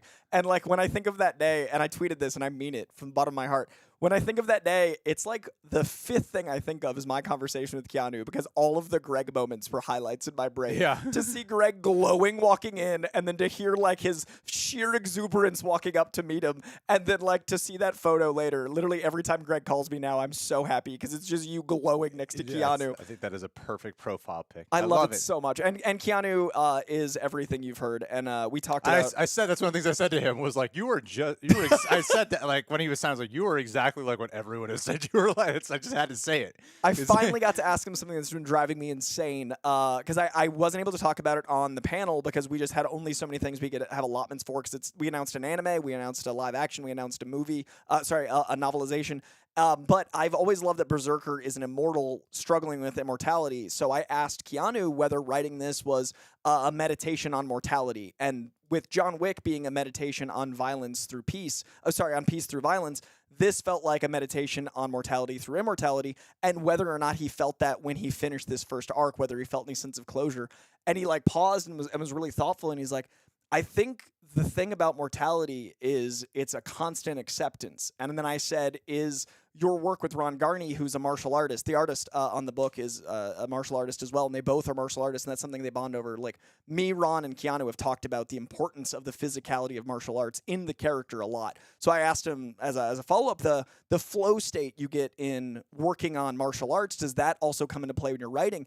And then he gave me this beautiful, eloquent, very Keanu response about basically the flow state is when he knows he's alive because he's not thinking about mortality, and then coming back to reality when he knows he's left flow is that mortality coming back in, and he tries to incorporate that in all of his work, and he tries to make sure that sense of flow is why he does what he loves, and that's when he knows he loves something. So we got into the great conversation about like flow and love and life and martial arts and writing and movies, and it was just like, I want this to be the next 6 hours of my life. Like, I'm talking to this man who's so interesting and eloquent and poignant, but he looks into your soul in such a beautiful way that you know he's listening because he wants to give a response that is an actual response. He's the least soundbite person I've ever met. He's with you on this journey. And then at the end of the day, we announced, or they announced the next day at IGN, but we talked about it there, that Steve fucking Scrose is doing the one shot, and that name might not register to as many people as comic fans, but Steve Scrose, one of the best artists out there, his X-Man, his Spider-Man, like a lot of these iconic things. But the reason this is exciting specifically to Keanu is Keanu's co-writing this one shot, or it's his character. Steve Scrose is writing and drawing a Keanu Reeves one shot. Steve Scrose did the previs on The Matrix. So Steve Scrose was the guy that storyboarded with the Wachowskis, and now he's doing art for Keanu 25 years later. So I got to talk to Keanu about basically pre-vising with the Wachowskis, and he's the humblest man. So basically he was like, you know, like Steve and the Wachowskis would just talk, and I'd show up, and I'd just do the acting. But I was like, no. So we got to talk about pre-vising The Matrix, and like I was losing my mind because, like Greg knows, that's my religion, like The Matrix. So to hear Keanu talk about Steve Scrose in relation to comics and one of my favorite movies, I also had quite the day. It was really fucking beautiful. I love that man. You know, I just realized they can see when I'm typing. They can. Yeah, that's right there. Those are your hands. So I'm just going to be like, hurry the fuck up. I was telling things about you. I'll just mess around. One of the great honors of my life was making that happen. That was an absolute joy, and I will forever be grateful. And you've solidified your spot here at The Real Reject. Yes, that's how I earned it. Not the hours of content and labor. It is that. Not the actual shit. Yeah. All right, Kevin, it's been 2 years since you met Keanu. Can you come in? Here we go. But thank you again, Coy. Brandon Tonberry. Thank you, Brandon. I'm okay with Adam Driver, but I love Jodie Comer or Vanessa Kirby as Sue. What do you guys think? I do think Vanessa Kirby would be a fascinating pick. I think she's another very underrated actress. She's proven herself in the action genre as well, but she does more. Like what I love about when I think about someone like Vanessa Kirby, it's like I'm introduced to her via an action film first, which is Hobbs and Shaw. And before it was either Hobbs and Shaw or the Mission Impossible. I don't know which one came first. But then you find other work she did, and what I love about the action genre now is that there's not really an action star anymore. Yeah, that a lot of them are first actors who then become action stars. Yeah, Isn't that crazy? They train. Now it's like stunts. Yeah, and Vanessa Kirby is one of those actors who I met via the action genre, and then now I think she would be a great Sue Storm. I agree. You know what? Nah, I still think Jodie Comer's a better pick. Jodie Comer's my number one draft pick. She edges her out. I do. Yeah, and Vanessa Kirby, I would not be like, oh no, it's not Jodie Comer. But I think if I like infinite pick, Jodie Comer. Jodie Kirby says, saw Vanessa Kirby in Emma Frost. Definitely Emma Frost. There's been a lot of love for Jenna Frost lately. I wonder if Jenna Ortega would join the Marvel Cinematic Universe. Hold on, gang. I'm just going to refresh this really quick, and I'm going to check. Jenna Ortega is my Zatanna. And check the Streamlabs super fast. So is Anna de Armas, though, those two. Okay. Boom. Boom. Reset this. Hold on, everyone. Here we go. Greg's going to just fix a couple of things here. That's tough. I did hear that Michael Cera confirmed Superman. It's happening. There's that discussing film account. I love that guy because he just constantly gets people. And I'm like, guys, just read the shit, and you'll know. Buffing. Hold on. Coy, do you see a thing here? There it is. I found it. I was just trying to be like, bam, there it is. Oh, fuck. I fucked the wrong one. Things have gone awry. I the wrong one. No, Greg, Greg, get your crap in order. And Greg thinks I'm going to run this and talk. He's chaotic with two of us. All right, hold on. I'm just going to refresh some things because I know we're behind. We've gone on a couple of tangents here. The thing I usually yell at you and John about, I have massively contributed to today. You got to meet Keanu Reeves. We did. Sometimes you got to tangent. Sometimes we got to talk about Keanu for a very long time. I mean, we're only on like an hour and 10 minutes. Doing great. One would think. Okay, we've got a couple of Streamlabs here that I do want to make sure we get to as well. Thank you to Streamlabs to help us out very much. Appreciate it. I've traveled with Nick. We'll always get to all the super chats. Always. Watch and learn how Greg does everything. Just going to Control Z this journey back to success. Don't you worry, guys. Help. I got this under control. 1 second. Aha. I've done it. Oh, you can actually see the Streamlabs. Oh, that's cool. We've never been able to see them on screen. Yeah. MJ Doris, thank you for the Streamlabs. They take less of a fee, which is like 10% versus YouTube's 50%, so thank you. MJ Doris, hey guys, love the streams. If they ever adapted Mistborn Stormlight books into TV or movies, would you consider covering them? The interconnected universe fits right into your other interest. You know, I have a lot to say on it, but I'm going to let Coy be generous here and take it away, Coy. There's, I feel like you have to really earn your way to eventually doing a solo stream here. And while I can handle this, you got to prove yourself. Obviously. Yeah, okay, so prove yourself here. I think the Mistborn and Stormlight books are very, very, very beloved, and I don't like talking about things as a casual fan. I think that's why I don't cover anime. That's why I don't cover video games. Is I don't know them. I'm aware of them. These are that. I think I look at a lot of comic book hosts that are really just fucking Wikipedia hosts. People read log lines and say they read the comic, and it really is insulting to people that actually read the shit. So I would leave this to the actual diehard fans that have earned it. I would rather people cover it that are worthy than me. I don't know that world that well, and I do think that it's a market, but it's a lot like covering anything halfway. You could watch an expert or you could waste time watching a novice, and I don't think that is a world that I could dive into enough to make it worth your time for me to cover personally. Well, damn. I just want to be honest. Looks like we're not covering Kung Fu Panda together. Oh, no, that's I'm an expert in. I know pandas and I know Kung Fu.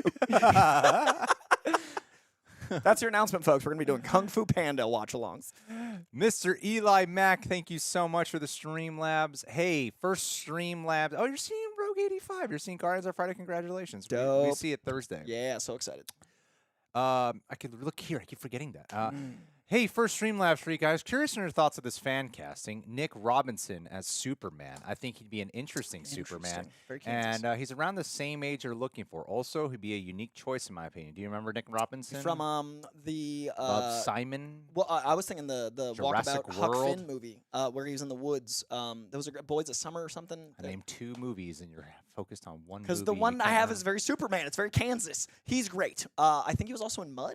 Anyway, fantastic young actor, great resume, recognizable but not a household name, which I think is what they want for Superman. I don't know how big he currently is, and if he'd have time to gain the mass you'd want for Superman. He is very Clark Kent, and he's very Kansas, but dude's got to be yoked. Like, guy's got to be big. So if Nick Robertson is currently jacked, I'm all for that.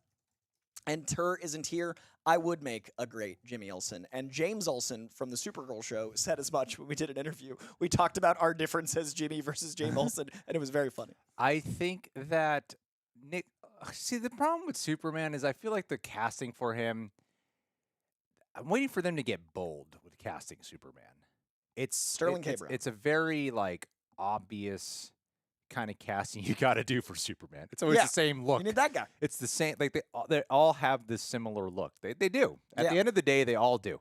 Brandon Routh, Christopher Reeves, Henry Cavill. It's just find the eyes and the hair and the whiteness, and then bulk up. Right. I'm not saying you got to go. There's talent too. There's talent, of course. Yeah, I know. I'm just saying the look is always the same. And I don't know what I want, though. I'm also complaining about something that I don't know what I want for. And there I am. I'm part of the internet.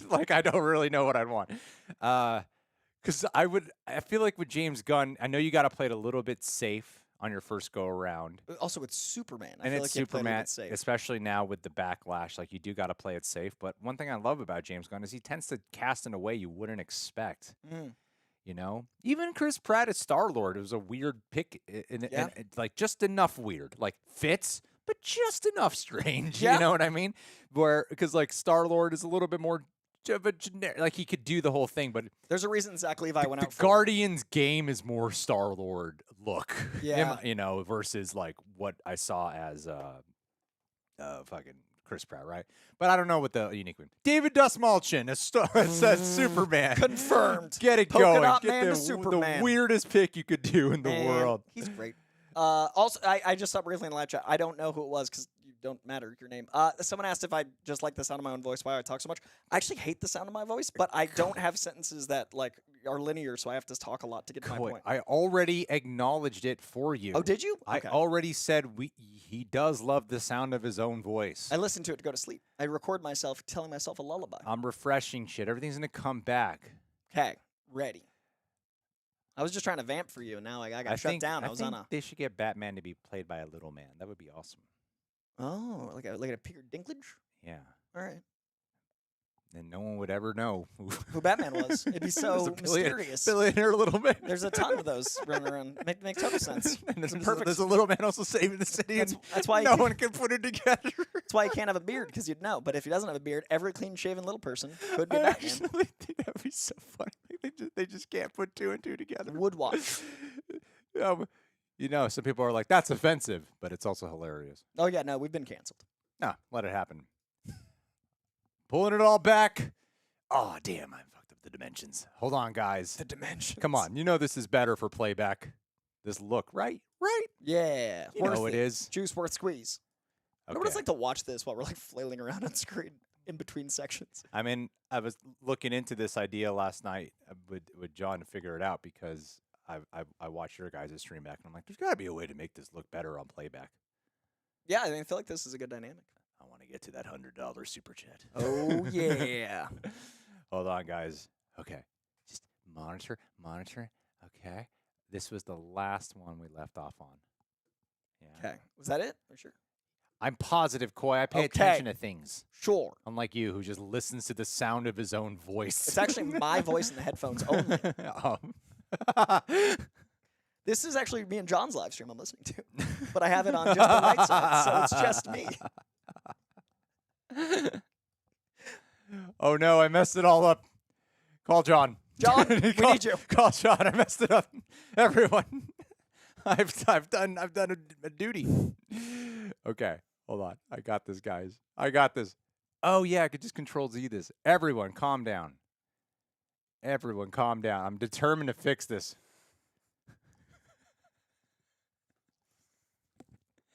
Coy, be quiet. I'm just vibing. Greg's trying his best here to keep your stream good.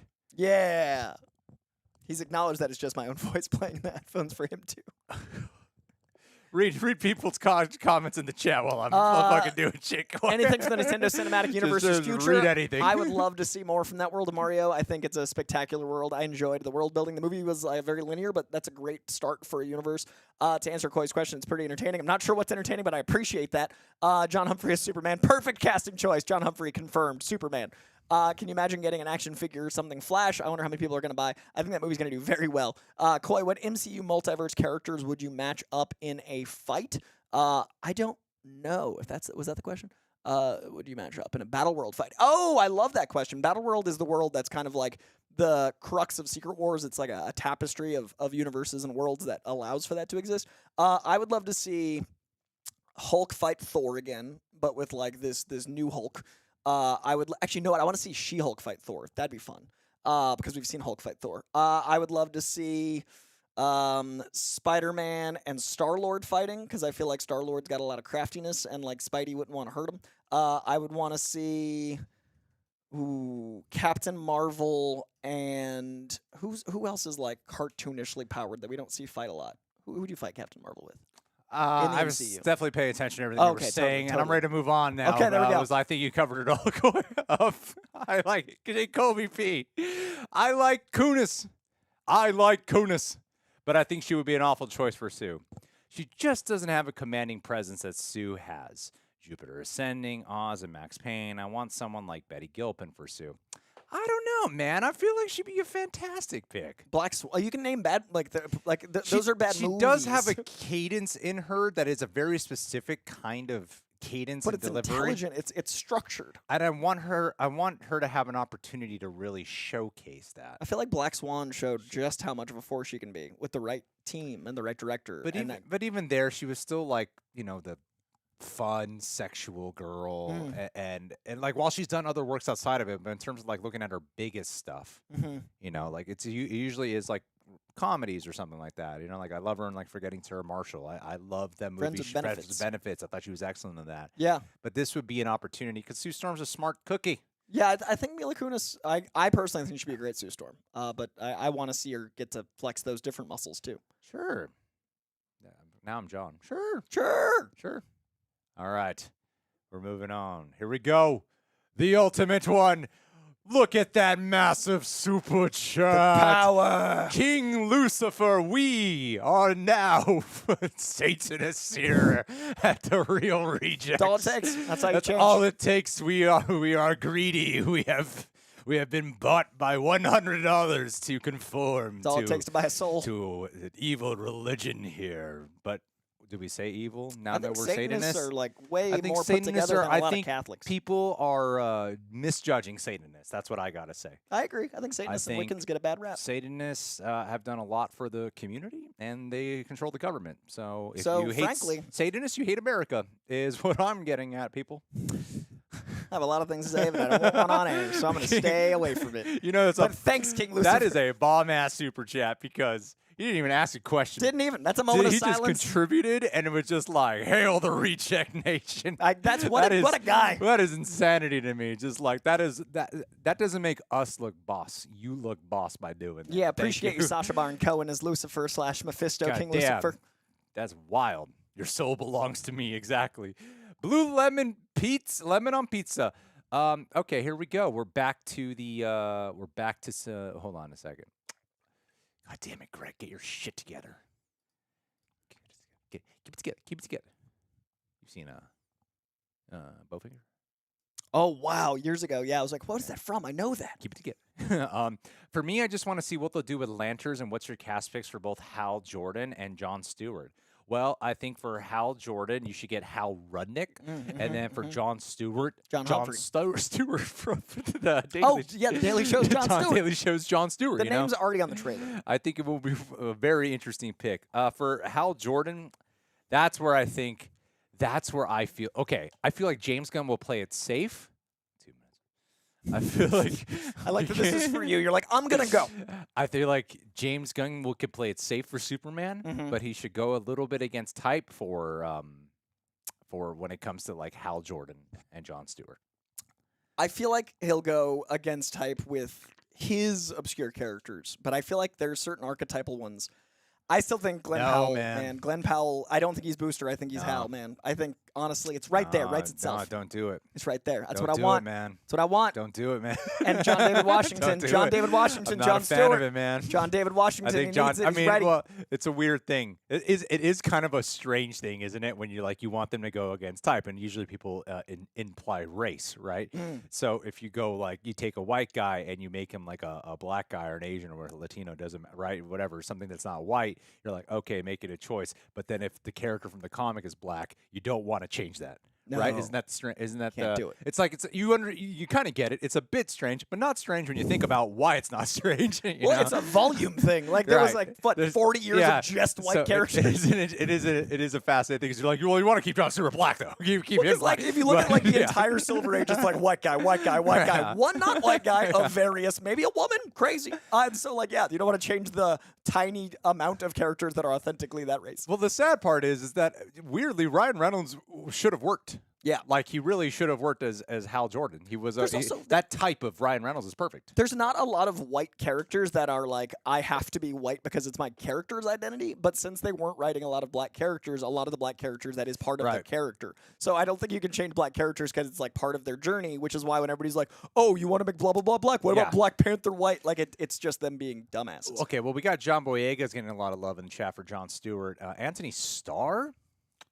As Hal Jordan? That would be kind of hard for me to see. But I only know him as Homelander. Sure. Yeah. That's a very intense swing. I mean, like Clayton Crawford as Hal Jordan would be fun from Lethal Weapon and a lot of like indie films. Yeah. Glenn Powell's Torch is fun. But yeah, I think that those are going to be. I personally think they're going to lean pretty straightforward with the Green Lanterns. True. Well, thank you for the super chat, Aisha Kenya. Sorry, I'm scrolling too fast.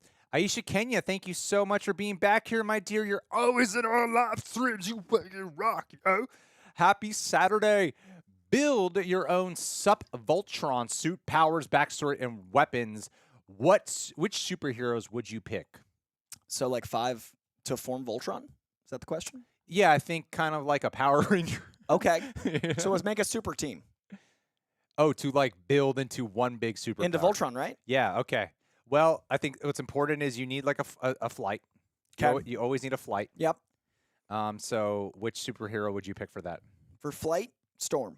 Storm for flight. Yeah, she's like, she controls the winds. She also can like manipulate all the things around her. She can float and fly, and she can do stuff while she's doing it. And then also, and then the other one you need, I think you need some type of like manipulation of weaponry. Okay.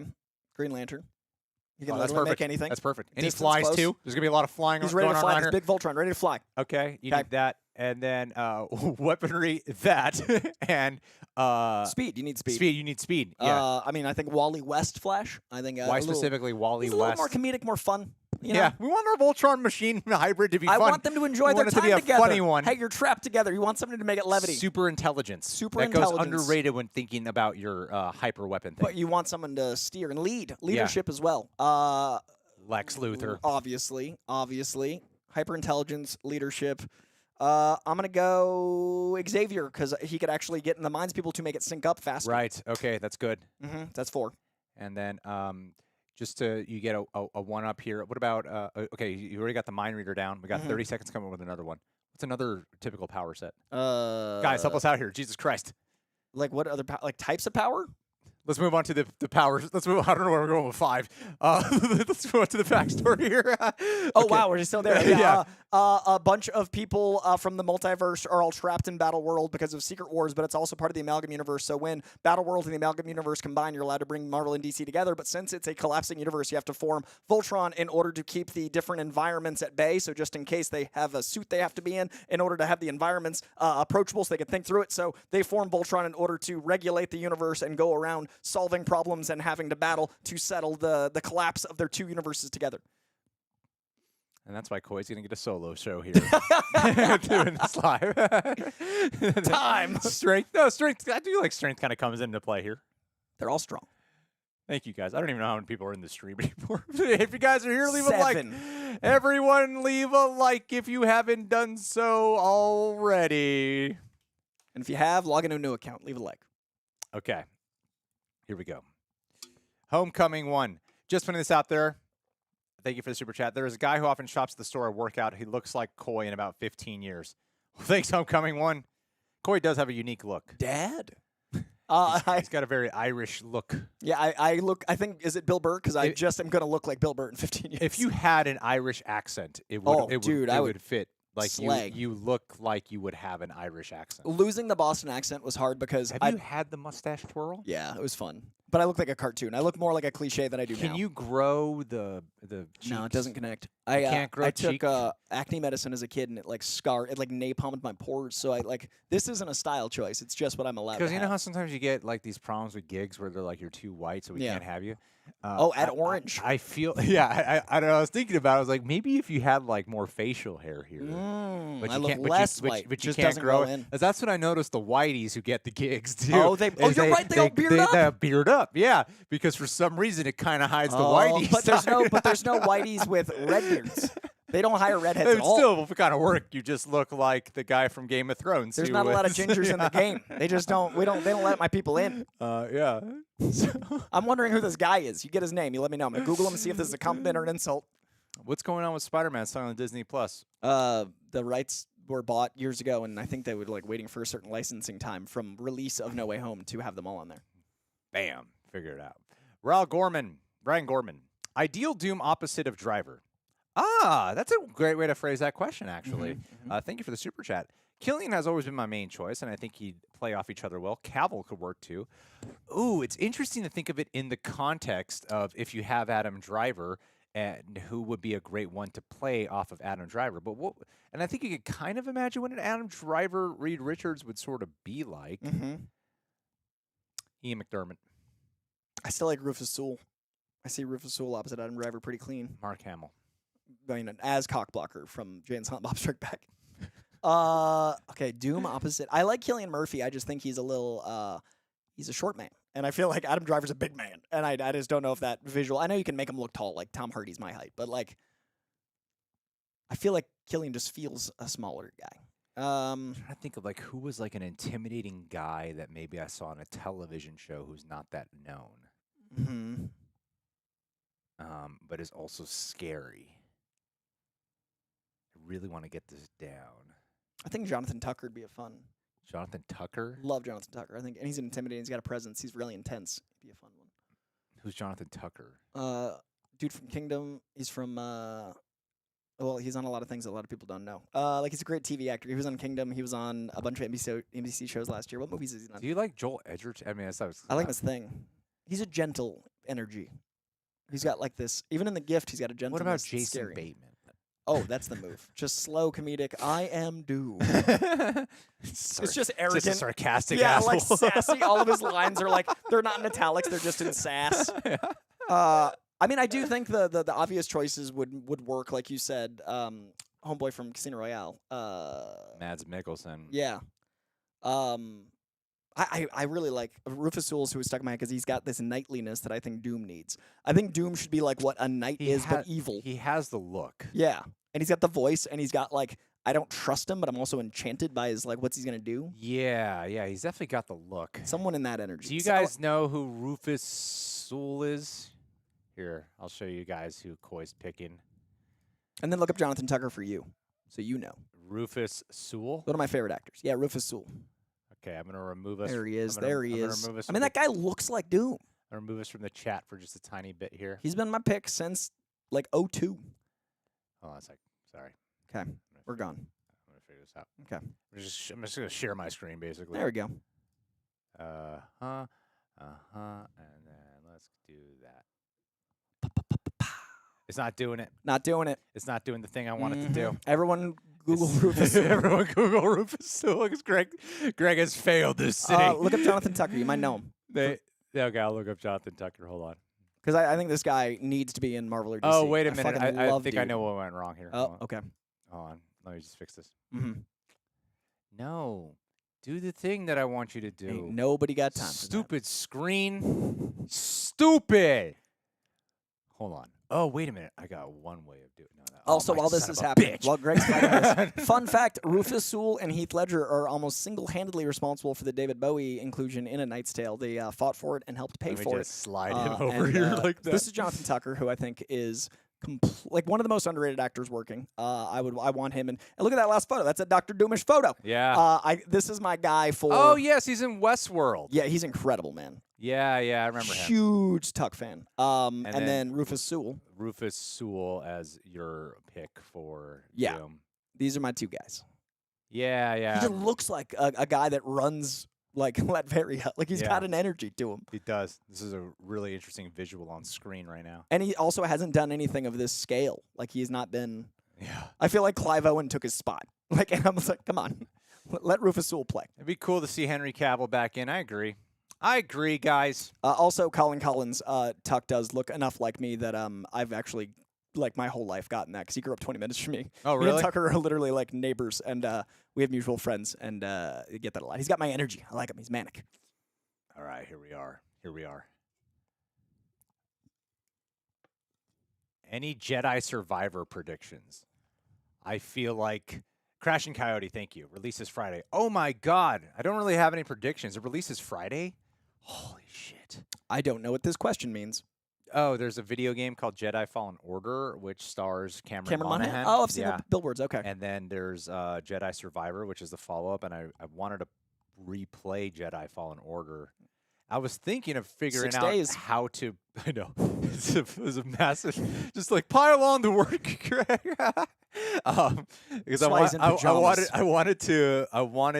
I was thinking of Michael Tesler and I, who we did Mandalorian with. I was thinking of trying to figure out how to stream play with you guys. I've never done that here, and I thought that would be fun because I really did enjoy the experience of playing the first one. Oh, yeah. Are you going to add a gaming element? I normally reserve gaming for myself as like my own personal hobby, and then once in a while talk about something here. Because we could do like comic video games, and I could give like Rex and Play. I don't want to turn my main hobby into. I was talking with me. I was like, you can't. Sure, you. I mean, that's not my main hobby. Good at games? I'm good at comic games because I can learn. Like Injustice, like that game's fun. And yeah. I've never, And but I was thinking of figuring out how to play Jedi Survivor here on the channel, and I'm just waiting for. To me, it's odd that there's been nothing about Cameron Monaghan coming into the live action. When it's insane. You made him look exactly like and Cameron he's a very talented actor. It's not like he's not good on camera. Like, make it happen. You got Ahmed Best to come back, which is great, but like get Cameron Monaghan in there. It's something that everyone wants. It'd be such an easy way for Kathleen Kennedy to make some people happy. He was a celebration. I thought they were going to announce it. Like when he came out on stage, I was like, they're going to announce it. Cameron Monaghan. Yeah. Nope. I would love to do that. Yeah, that would be amazing. Travel with Nikhil Roshan. I'm wondering if Dr. Manhattan could not erase Superman from existence in Doomsday Clock number 12. How DCEU would erase him and replace with Supergirl? Fascinating question. Thanks for the super chat. Coy, do you know what the hell he's talking about? Yeah, so in Doomsday Clock number 12, they combined the worlds of, which I didn't agree with, Watchmen into the DC universe. Yeah, and I mean, it was fine. But like Watchmen, to me, it's a Vertigo comic. Yes, it's DC, but it didn't work because the commentary on a world shouldn't then go into the world. I think the Authority is an exception because it's going to be a commentary in real time on our culture as well, like The Boys is. Whereas like Watchmen is about the arrogance of heroes. It's about the arrogance of believing in heroes. It's about what our world is as we've failed in this system. So if you have the failure of the system in the system, it doesn't quite work. So having Dr. Manhattan and Superman meet, it inherently didn't really like land. And so when like, Rorschach and Batman meet, it's a cool image, but it doesn't really work narratively. Sure. So I think that honestly, they should never touch Watchmen in the DCEU. Please, but like, I think James Gunn is going to be respectable about that. Yeah, 100%. Yeah, and I think the Watchmen show I didn't want, and then it was perfect. So I'm just afraid of them double dipping and it like going awry. True. J. Colby P. back at it. Let me adjust the live thing for the visual imagery, because I know you guys are super invested in this just as much as me right now. So invested. Hold your breath, everyone. You did it. Thank you, Jake Colby. Thank you, Travel with Nikhil. Appreciate you doing that. For Ben, Liev Schreiber or Mark Wahlberg, as both show to play tough characters, but they can bring out a vulnerable side in each other. Spotlight for Liev, the fighter, and Invincible for Wahlberg. What are we talking about again? Is this in reference to your earlier Maybe The super Thing? chat? Because I think that either of them could play The Thing. Is this a... Oh, it might have been for... it might be The Thing, or it might be for... It's someone in the Fantastic Four, that's for sure. I'm assuming Or it might have been Doctor Doom, maybe. I think Liev Schreiber would be a very fascinating pick for Doom. For Doom, I think like it'd be that. a very fascinating pick. And redemption for Sabretooth. Oh God, yeah, that's right. Yeah, actually, I would be that would not be everyone's top pick, but I think he would deliver. I agree. I'd love to see that. Interesting. Yeah, I wouldn't have thought of that. No Mark Wahlberg for Doom, though. I love Please, you, Mark, God, for the love of God, but not Marky Mark. Watch Father Stu, guy, available on Netflix. Just watch everything Mark Wahlberg, just not him as Doom. Levi for Thing over Mark. I think Mark Wahlberg would be a funny Thing. A funny, but he's from Boston instead of New York. Who cares? But like he doesn't have a Boston accent. Oh, Marky Mark totally does sometimes. He puts it on. That's true. Like Affleck in that dunk set. But no, I think Mark Wahlberg would be a fun. The way how. I mean, it's not exactly a Kim, but you got like Bradley Cooper for Rocket. You got Vin Diesel for Groot. And Yeah. if you got, Oh, like, he said Mark- for Ben. Someone just. Yeah. Thank you, Ryan. It literally is the first says 2 words right there on the screen. What for does Ben. this So, mean? Yeah.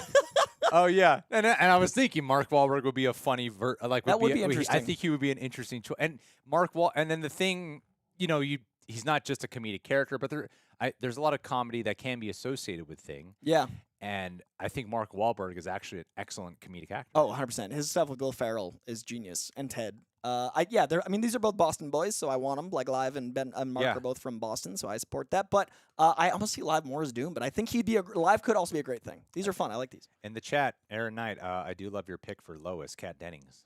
Oh, I got a soft spot for Kat Dennings. Does it become a hard spot? No, because you're married. Can't find anyone attractive. That's the rules. That's what you give away on the It's altar. finding anyone attractive. Horse blinders. You give it all away. Yep, healthy. It's the key to marriage. You shut it down, and then you join the elite rich, and you do things in private. Carries a taser. Tases Secret himself every time. hotels. That's how you do it. Brandy Torres. Thank you, Brandy. Will there be more spots top tier of Patreon? What do you mean by that? Trying my best here to run everything in order. Do you mean like for shout-outs? I think so. I appreciate you being here. Shouts out to Brandy Torres for being here. NFX Visuals. Thank you so much. Have you all seen Beef on Netflix? I am dying to see this show. I've heard only the best things. I've had no time, but I hear it's incredible. Apparently, it doesn't look like it's doing that well on YouTube.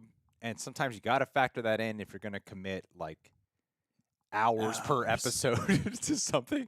And so I was looking through analytics and Googling stuff. I'm like, okay, apparently like on this platform, it doesn't look doing that well. So the interest doesn't look super high for it, but I do want to watch it. But right now, there's a lot I'm wrapping up and a lot I'm working on. And then I'm also trying to, for the ultimate experience and review experience for Guardians 3, trying to get in all the rewatches as well on my own time. So that way I can really, because I feel like some of the Marvel sequels you can just go in. Not right? this. Yeah, but for Guardians, I'm like, it seems like he's telling a whole tale, and I need it fresh in my head so that way I can see. I don't think I've seen Guardians 2 since theaters because I saw it 3 times in theaters. It's been like 5 years. So yeah, I need to rewatch those. Yeah, so I would definitely rewatch those. And by the way, guys, I was telling Coy before the stream. This made me happy. This is kind of crazy. I did not think this opinion would happen, as I have said this, that I'm not a big fan of Guardians 2. In fact, it was one of the ones I would say I don't like. And I hadn't seen it. I saw it a couple months before Infinity War came out.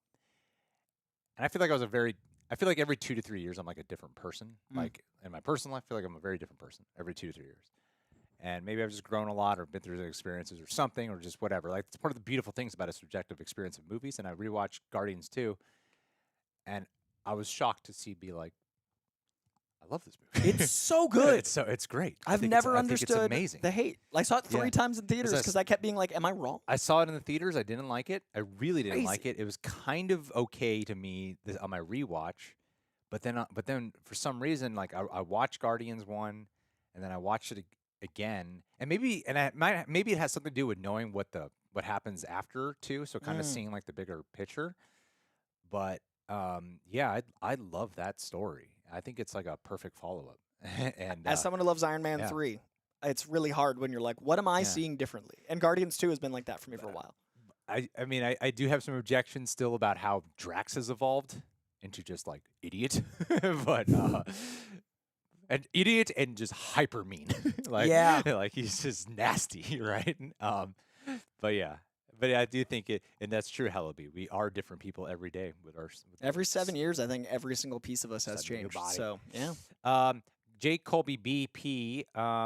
Anyway, NFX Visuals. Yeah, I want to watch Beef. Haven't seen it yet. Sorry. Jay Colby P for Johnny. Dacry Montgomery. Look at Stranger Things and Power Rangers. Plus, he's close to Tom Holland's age. Don't know what that really has to do with that. Does that matter? They're Human Torch and Spider-Man are friends. They meet at the Statue of Liberty all the time. They're like confidants in each other's like personal lives as well as professional lives. That's why Coy is here. I almost lost an eye. That's why Coy is here. But yeah, I think Dacry Montgomery would be a great pick. And I mean, I love that. He can be funny, right? He's funny. He's got that like bravado funny that he like struts around with. He's definitely got that bully energy in the Stranger Things we've seen, but I don't think he's that guy. Like in interviews and stuff, he seems like not. I don't prick. really know. I don't remember his performance in Power Rangers. I don't either, but he seems like a really nice guy, not just the bullying type. So I could see that, and he's got the look, the vibe. And yeah, the Tom Holland thing is a really good point. I really want to see them like simpatico if Tom Holland's going to come back to the MCU. This stream has made me realize I don't really follow up and coming actors anymore. Yeah, we're old now. I'm still I still watch my Keanu Reeves interviews, and I'm looking up Who do you want for interviews, Harry Potter? I don't know, old kids. interviews of Robert De Niro and Al Pacino. Like that's what I've been doing when I watch interviews. Is like these old ass things. I mean, yeah, like but Gosling I don't like. Man, I'm really out of the loop on like younger actors now. It's hard. Yeah, that's kind of funny. Holy shit. Who do you want for Harry Potter? I don't know, kid. I don't know, some kid. Children? Audition him. Let me know who's good. Man, I remember thinking Daniel Radcliffe sucked in that first movie. He was a child. And I was a child when I saw it. Yeah, but you'd seen And good I thought acting. this other child sucks. But you would like see other acting with adults. 32-year-old Greg wouldn't be like, that kid sucks. I don't like this kid I'm acting. going to go on YouTube right now and be like, this child sucks. I'm not going to say YouTube is like 7 pages. That's you can do the whole YouTube. As an adult, I would be conscientious, but as a fellow child, I thought, this is a shitty actor. This kid. But then he got great. He's incredible. I thought he evolved into a fantastic He had a actor. master class of being around the greatest British actors of all time. He's literally being taught acting by the teachers of Hogwarts. Bajnario. That's why these questions I've noticed I've been drawing so many blanks. Yeah, it's interesting. Because I'm like, oh, I'm not into the know anymore. Yeah. About these, like everyone talks. I hear names tossed around all the time, like Glenn Powell. Yeah. Like I hear that all the time, Glenn Powell. You know him, Top Gun. That's all I know. Everybody Wants Some. Have you not seen Everybody Wants Some? What's Everybody Wants It's Some? the spiritual sequel to Dazed and Confused. Richard Linklater made about the 80s, about 15 years later. I've never seen Dazed and Confused. What? Yeah. All right, you should. It's a great film. I think you'll really personally like both of those. They're both like day in the life movies. They're really calming because it's just like watching someone's life experience. I like those a lot. Like You the will love movie both of Grown those. Ups with Adam Sandler. It's not that, but it's good. No, and that's how I describe All Grown right, Ups well, with Adam Sandler. having not seen Dazed and Confused, I don't know if you can talk about it. Yeah, you should watch both. You'll love them. Hey, Bajinaro, I love your thumbnail. Actors you would cast for Superman. What I'm loving in the chat right now is I'm seeing a lot of people throwing in names for Lois Lane. And I really appreciate that because I think Lois Lane. Very important. I'll use this opportunity really quick to talk about like Zack Snyder was defending his choice. Have you seen this? This incredible interview. The Russo brothers thing? Yeah, and that was one of the headlines that I totally did not talk about. But yeah, you can just listen to it. It's a great interview with him and the Russo brothers, and they're breaking down the experience of Zack Snyder's Justice League the whole time, and it's just very conversational, and they're talking about their methodology on set and how they go, and you hear the differences in how they approach things. And in the sequels for Zack Snyder's Justice League, part of it was supposed to be that they have that Batman would be with Lois Lane, and then eventually, Superman would come back into life, and they would be kind of like a Pearl Harbor situation, that classic love story, someone returning from war. And he thought it would give the reason he wanted to do it, he said, was he thought it would give a really interesting character dynamic for Lois Lane, who doesn't really get that opportunity a lot, and to really utilize Amy Adams' skills. Like that was part of it, and it really goes against what we like in comics. But I thought it was really fascinating that I never looked at it from that angle. Yeah, I think it's a fundamental character issue for how I perceive Lois. I don't think Lois you can do without that story. Like Lois is a Pulitzer Prize winning reporter. Do you think it makes her a whore? No, I think no. Because I believe. Oh, I was like, wait a second. That's I forgot the implication. bit you were about to make, and then I was immediately like insulted at the concept. No, I think Lois Lane can do what she wants, but I also think that it's not a Lois Lane character choice to be with Batman. Batman is kind of the antithesis of how she sees the world. It's not even about Superman. It's Lois Lane believes in the good of people even through adversity, and Batman wants to believe in the good of people. Batman loves that Superman is this incredible, super heroic, above humanity figure that is alien once he gets through his fear of him.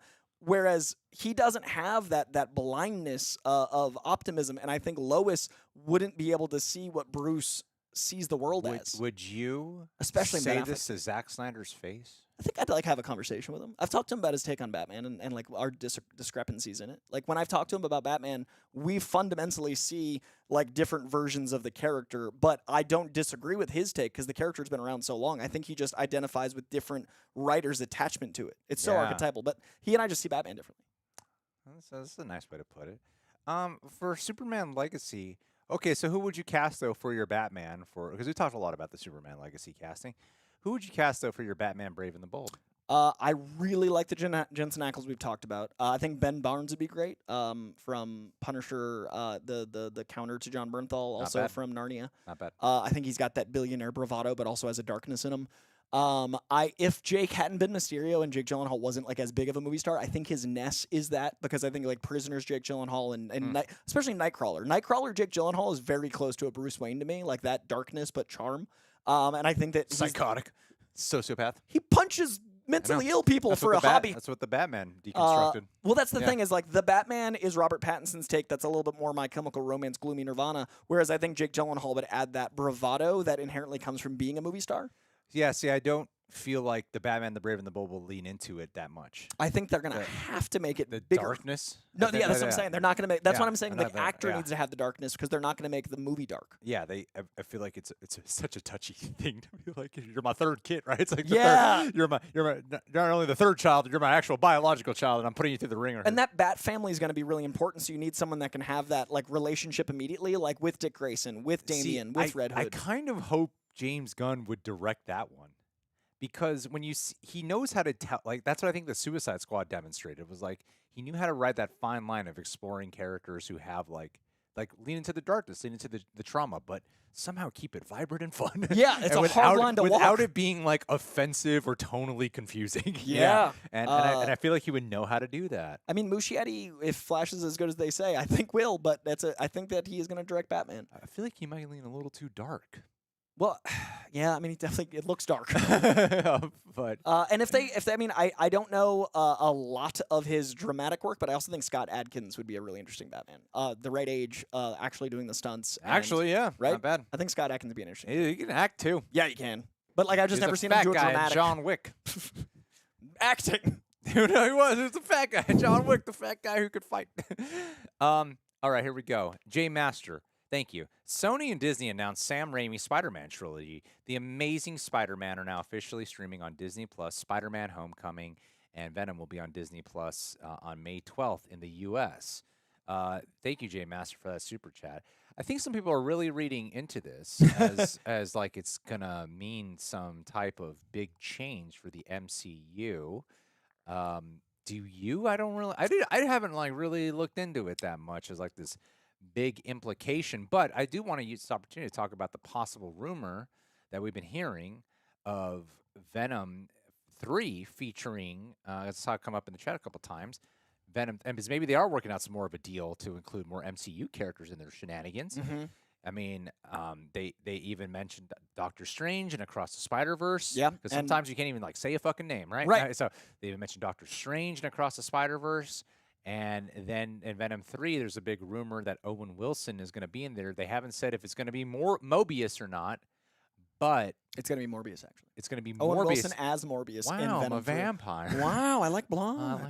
Yeah, blood tastes good. I'm so sleepy during the day. Look at this hot doctor. Why are you a doctor? You should be a model. I need plasma. You're so hot. And then Tom Hardy's just off to the side, like, eating plasma. I want this movie so bad. But yeah, I mean, if Mobius is in it, and if it ties, because Madam Web is really, they already have Across the Spider-Verse dealing with multiverse shenanigans. Yep. Then you have Madam Web, which will deal with multiverse shenanigans. Yep. And then if Mobius is in it, and if he's if it is Owen Wilson's Mobius with the TVA, and then things are like, I wonder if. Because there's, like, reliable people have reported on Owen Wilson appearing in this. And so to me, it seems like it would be a little odd if they, I mean, Sony's the one to do it, though. But it would be a little odd if it wasn't Mobius and if it's just Owen Wilson as someone else. Tinfoil hat theory. I think when they were able to make the new deal with Tom Holland to come back as Spider-Man, which is something that happened a few years ago, and then kind of quietly Kevin Feige tied Tom Holland back into the universe, saying Spider-Man 4 script was written. They finally got pen to paper. They like where they're going. That is a more recent announcement that they will be happening. I think when that deal went through, I think the new deal was to tie in Sony characters into Marvel in a broader way. I think that potentially we go from Across the Spider-Verse through to Beyond the Spider-Verse, and Beyond the Spider-Verse ties into live action. I do think that's going to happen. I think Madam Web is going to have Madam Web be wielding the web tapestry of the universe that's going to tie into the MCU, and I do honestly think that we're going to have a situation where Owen Wilson is chasing Deadpool in Deadpool 3 because he has the time turner and he's messing with the TVA, and that affects Venom 3, tying it all into one giant thing. This is all a crazy tinfoil hat theory, but I do honestly think Mobius is going to be kind of like the fun jet ski riding Nick Fury for multiversal stuff, and then Madam Web is going to be the one actually controlling those things, and I think it literally starts with this summer's Across the Spider-Verse. I think it's about to get the multiverse we wanted Doctor Strange to be. I think we're about to get involving the spiders, but I'm hoping the Tom Holland contained little corner can say friendly neighborhood. I hope we get at least one or two friendly neighborhood Spider-Man hijinks, and maybe use Andrew Garfield because I think people want him back. Maybe use Tobey Maguire, but we've never had anything that big with two studios. I think that was part of the new deal. This is what happens when you say Owen Wilson's going to be in Venom 3. Wow. Coy's like, well. Because if you look at the TVA would affect the Sony universe. The TVA would affect the Spider-Verse. The TVA does affect all the Marvel universes. And we know that Secret Wars is coming. So if you've got a setup in these other Deadpool 3, Venom 3, Spider-Verses, that could make it more digestible to have all the Fox characters in Secret War. That could make it more digestible to have the Kang Dynasty, which I honestly think the Kang Dynasty is going to reveal that the events of Phase 4 aren't one universe. I think there are things that happen in the universe that are separate multiverses that we've already lived through that then we get tied together more and more, because Kevin Feige has said from the beginning, you got to trust in the process. The Russos recently came out and said they're taking some really big swings and people don't realize it yet. I think, honestly, Kang Dynasty is going to be Kang like connecting the universes in a way that smashes them together, leading to Secret Wars, and that includes Venom and Deadpool 3. I did. Oh, okay. You don't have to type it. I was going to put it in the chat, but now they can't see it. Now Good. they can't. Yeah, because I wasn't back. That's what I think. Next. Yes, boy. Gentlemen, who we got tonight, Garcia or Tank? Oh, my money is on Garcia. Never bet against the Latino guy. You know what I'm talking about? Yeah. It's a fighting match. It's a boxing match tonight. I actually don't know that this match is happening. Oh my god, dude! I totally follow boxing matches. Yeah. Yeah, totally on Garcia. Tank's gonna go down. That tank that doesn't have enough fuel in the tank. You know what I mean? To keep up with the speediness. Yeah. At the the punch of Garcia. Probably, I imagine Garcia tonight is gonna let Tank just like kind of unload on him, but he's gonna be tiring him out, so that way he can take him down at the end. Yep, that's how it's gonna go. I know how these things go. Totally. Trust me, guys. I'm a boxing enthusiast. That's what everyone here at the channel knows me as. Totally. That's why I'm always in my PJs. I'm studying fights. J Master, Sony yesterday. Wait a minute. Hold on a second. He's following up here. Thank you for the super chat. Yes, boy. And thank you for the super chat, J Master. Sony yesterday announced in their press release that more Sony Marvel movies and shows, also their Sony library, will be streaming later this year on Disney Plus US. They have worked out some kind of deal. Yep. And I feel like it might have something to do with everything you're talking about, Coy. If there's no Sony streaming service, I think it behooves them. I will hear about it again when I do the playback for this. See, he did it too. That's why I went twice as long. Yeah. And I knew there was another one That's why coming. you did it twice as long. Way to go, Thought Coy. ahead. You thought ahead. That's leadership right there. Boom. Ready with it. Way to go, Coy. Thank you, buddy. Well, you're like, please don't be a third. No, please let there be a third. Sorcerer Plus, the new streaming service for all magical wizardry movies. Will J.K. rule the only European and UK cast again? The EU and UK cast again? J.K. Simmons, is he back? Are we back to J.K. Simmons? J.K. Rule the only EU. J.K. Rowling. Oh! Was this talking about Harry Potter? Yes. Okay. I mean, the name's Sorcerer Plus, I'm assuming. Big fan. Okay. So is this, I don't understand the question. Dude, will she pick you the think cast? I understand the question? I'm just trying to put it together. Will she be overseeing the cast? I don't know if she I think that was a casting director. I don't understand. I think she will have a say in who the.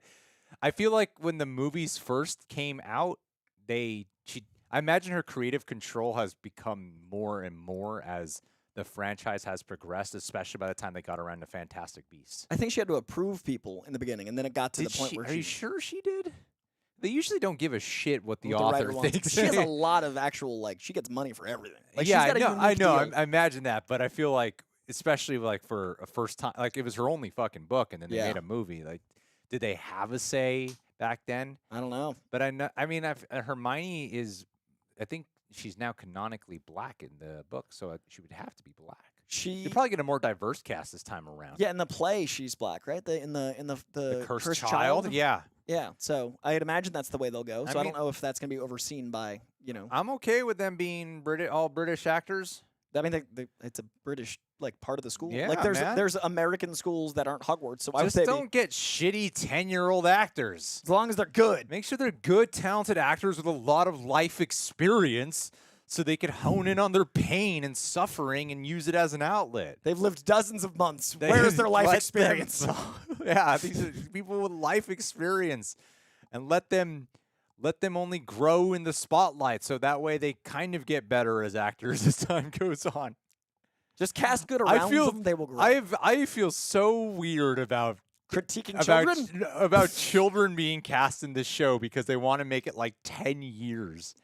It is so weird to me. It's putting kids in a life forever. A weird spot to put a child in. They're really lucky how Daniel Radcliffe, Emma, and Ron turned out. They're Rupert Grint coming back in M. Night Shyamalan after years off. I was like, oh, he got to have a life and have kids. Yeah. And Emma Watson just I don't think we've seen 3 people come out of that as sane as those 3. Do you know what I mean? Yeah, no, I don't know if that's going to happen again. Hallow Beeb, thank you so much for the super chat. Hallow Beeb is saying Kate Phillips for Supergirl, Woman of Tomorrow. All right, guys, we're going to look up who Kate Phillips is. Do you know who Kate Phillips is? I don't. All right, Coy. Sorry. It's time to go to work. The face. I'm going to Control-Z everything. All right, he's ready, everybody. Don't you worry, guys. Let's find out. Everything will be fixed in no time. Watch Greg do his thing. Okay. Kate Phillips. All righty. Don't know her work. Okay. So she's in Downtown Abbey or something. The Downtown Abbey.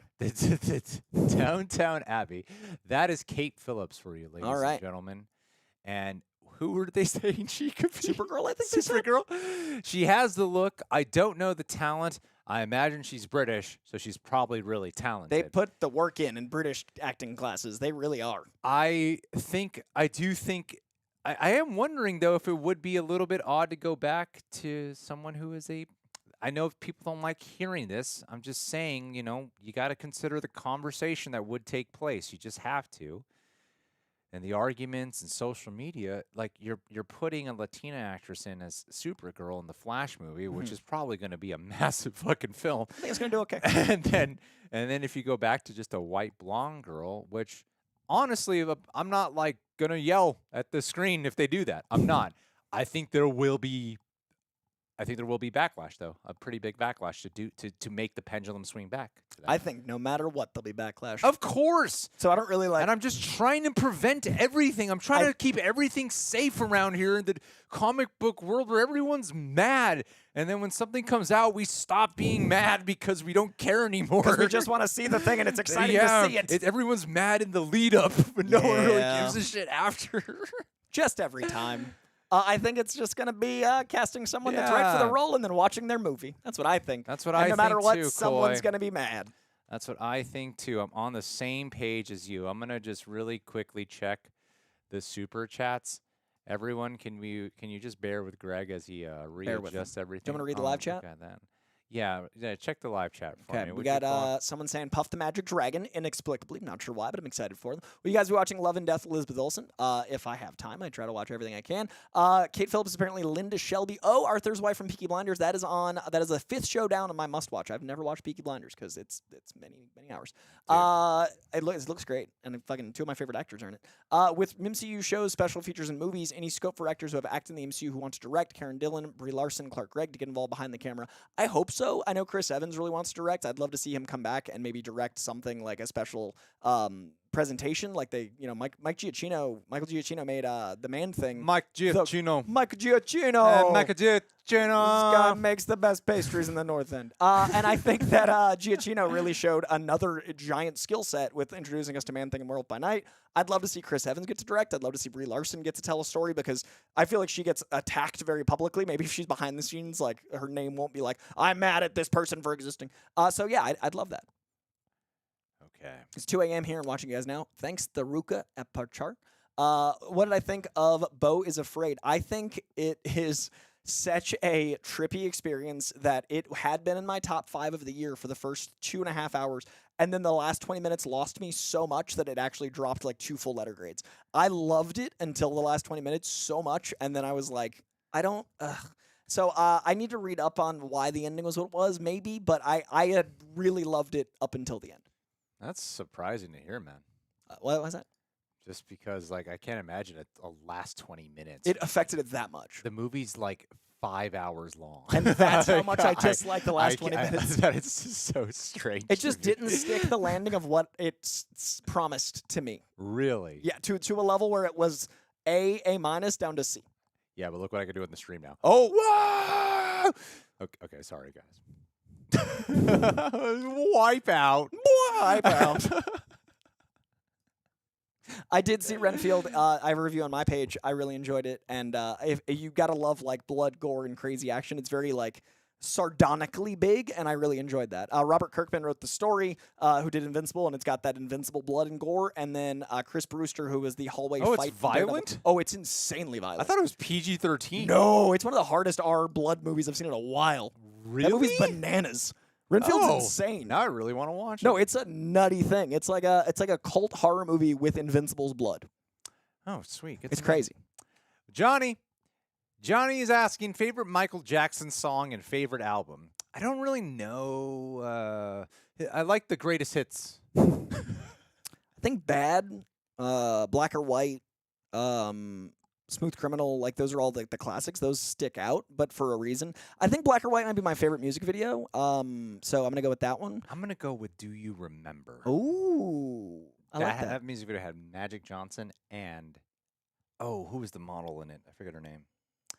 But Cindy Crawford. But she was very attractive. Favorite album? Also Greatest Hits. Naomi. Naomi Campbell. No, not Naomi Campbell. I don't know. And then Eddie Murphy was in it. No shit. And it's my favorite because that's when I learned how to roll my tongue. With Michael Jackson. When he goes like, "Ba-da-da, bop," and I wanted to learn how to do it. Yeah. So I practiced, and somehow I figured it out. Just sat there listening to the Michael Jackson album. Rapping. Off the Wall is a great album. I agree. G. Cole PP. Sean Chandler doesn't know shit. You tell Sean Chandler Greg's coming for him, and he's taking down the stream he did. I don't think it was the length of the movie. I don't know like what Sean's issues were with it. He's a nice guy. I like Sean. But it was just the last 20 minutes fundamentally erased the first 2.5 for me. It happens, man. Jorian Cuiva, thank you for the super chat. Just stumbled on your live stream. Greetings from the Netherlands.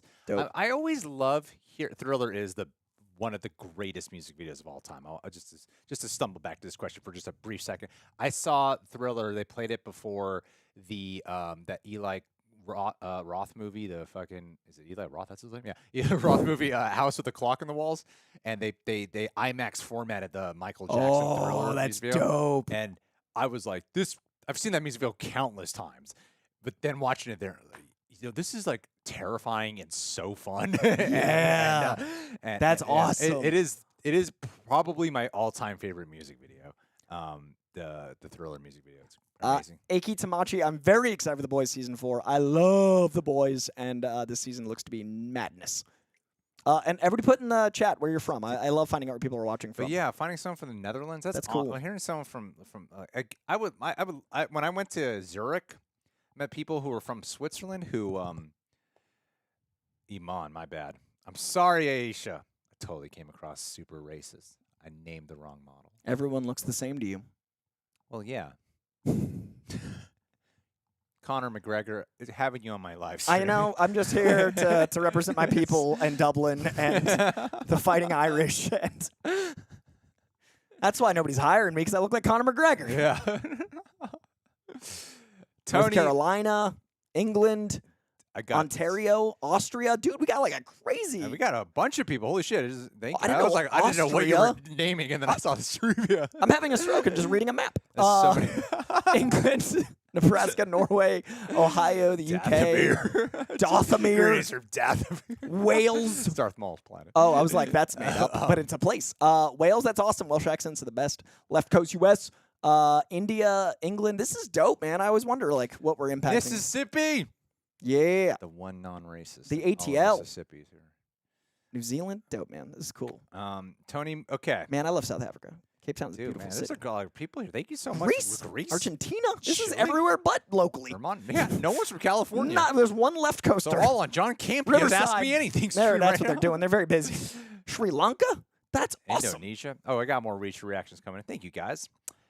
Thank you guys so much for being here. Latveria. Tony, Movie Chappie, D9, Neil Blomkamp. I'm assuming is the rest of that name. Thank you so much. Who do you think is to blame for the mess of the DCU? Zack Snyder, Joss Whedon, or the old regime of Warner Brothers? And what do you want to see from James Gunn and Peter Safran DC Universe? It's a very general question. I think we can answer it. Well, I feel like it does not fall on one person. I mean, usually the motto is you go to the leader to kind of see what happened with the organization of everything. And the former things with all the DCU was just disorganized all around. And I don't feel like it just like I don't even really think of Joss Whedon as part of the thing to blame. I think it's just a lot went wrong in that regard. You can't say it on. To put it plain and simple, you can't put it on one person. No. For what happened there, it was just an all around mess with a lack of confidence and a lack of unity with behind the scenes. So of course you're not going to find unison with your audience. Yeah. Like you're just not going to. And what I want to see with going forward with James Gunn and Peter Safran is pretty simple. Like that's why I loved watching the Suicide Squad. James Gunn, I feel like, has this unique gift where it's weird when you go on Twitter because it seems like everyone like fucking hates him now. But when you watch like the Suicide Squad or even the Guardians movies, there's very few people. Let's take how Coy was talking about Ari Aster recently.